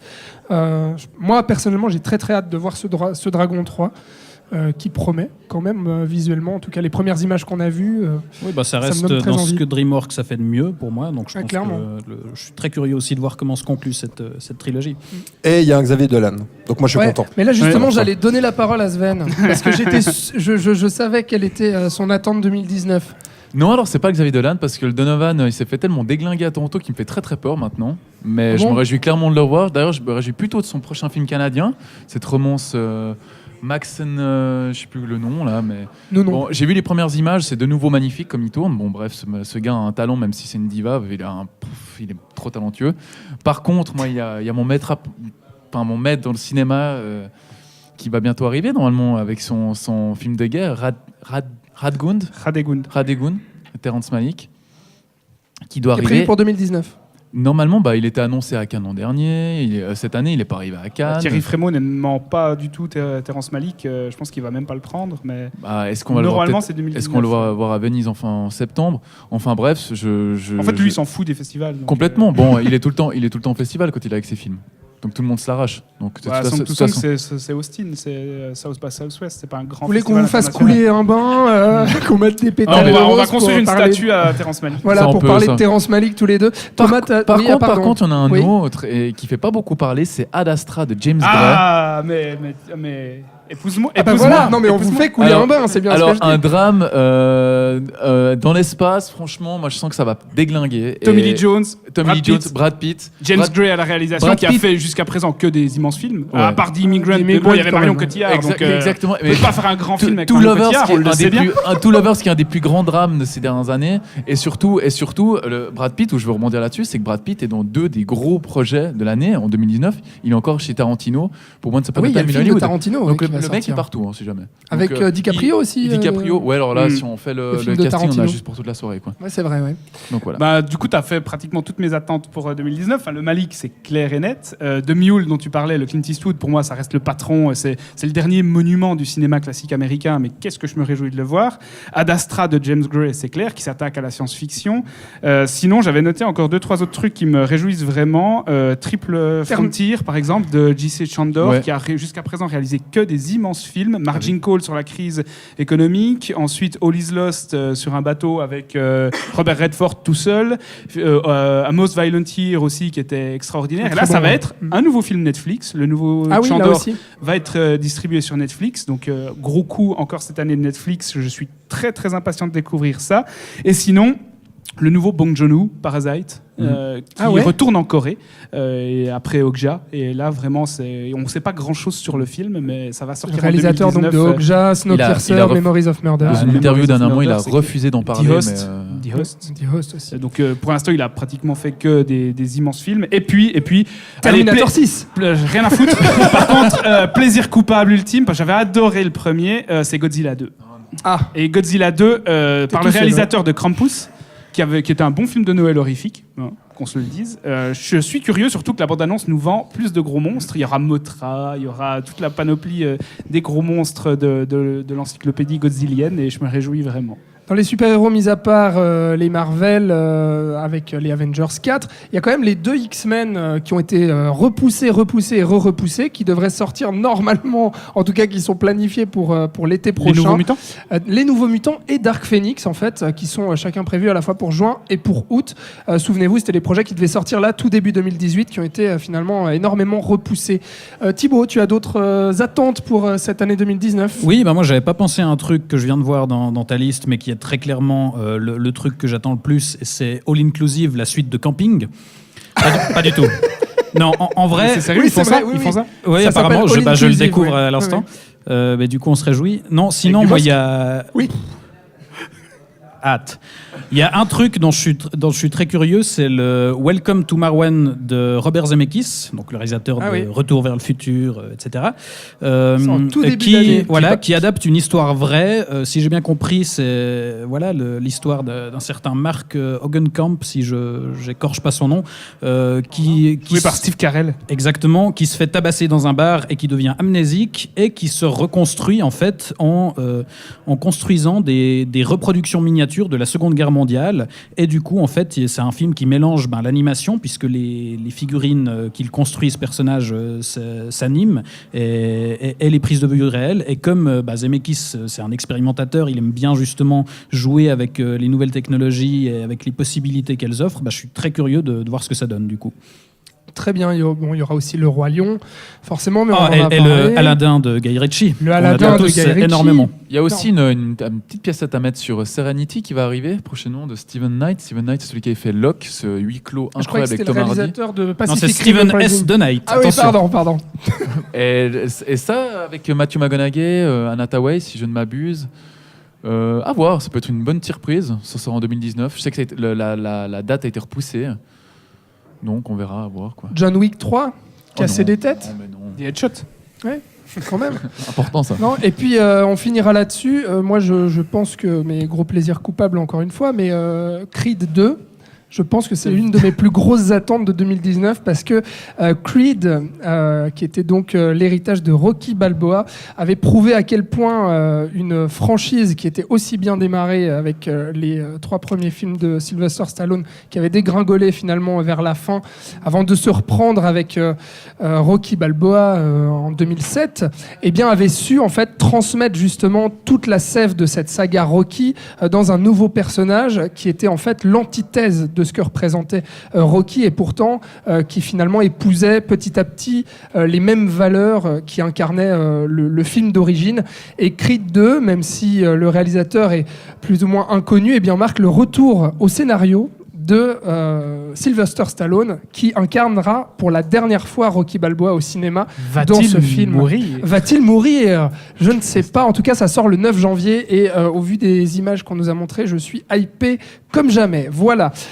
C'est tout pour les attentes 2019. Je pense que sinon, on en a pour la soirée. En tout cas, merci énormément à Sven, à Robin, merci à Thibaut, merci à Thomas d'avoir été avec nous. Merci à Charlotte aussi. Merci à Antoine à la technique. Bravo. Et quand même, on va applaudir Antoine. Oui, quand même. Et puis, on remercie Dan aussi qui est là. Salut Dan. Merci pour les visuels que vous voyez partout, les logos, etc. C'est Dan. Et c'est ton anniversaire, Dan. Alors, un joyeux anniversaire. Voilà. Quand même. Merci aussi au magasin Mix Images de nous avoir accueillis. Vous pouvez venir visiter ce magasin de pop culture et jeux vidéo. C'est à Lausanne, sur la place Pépinet.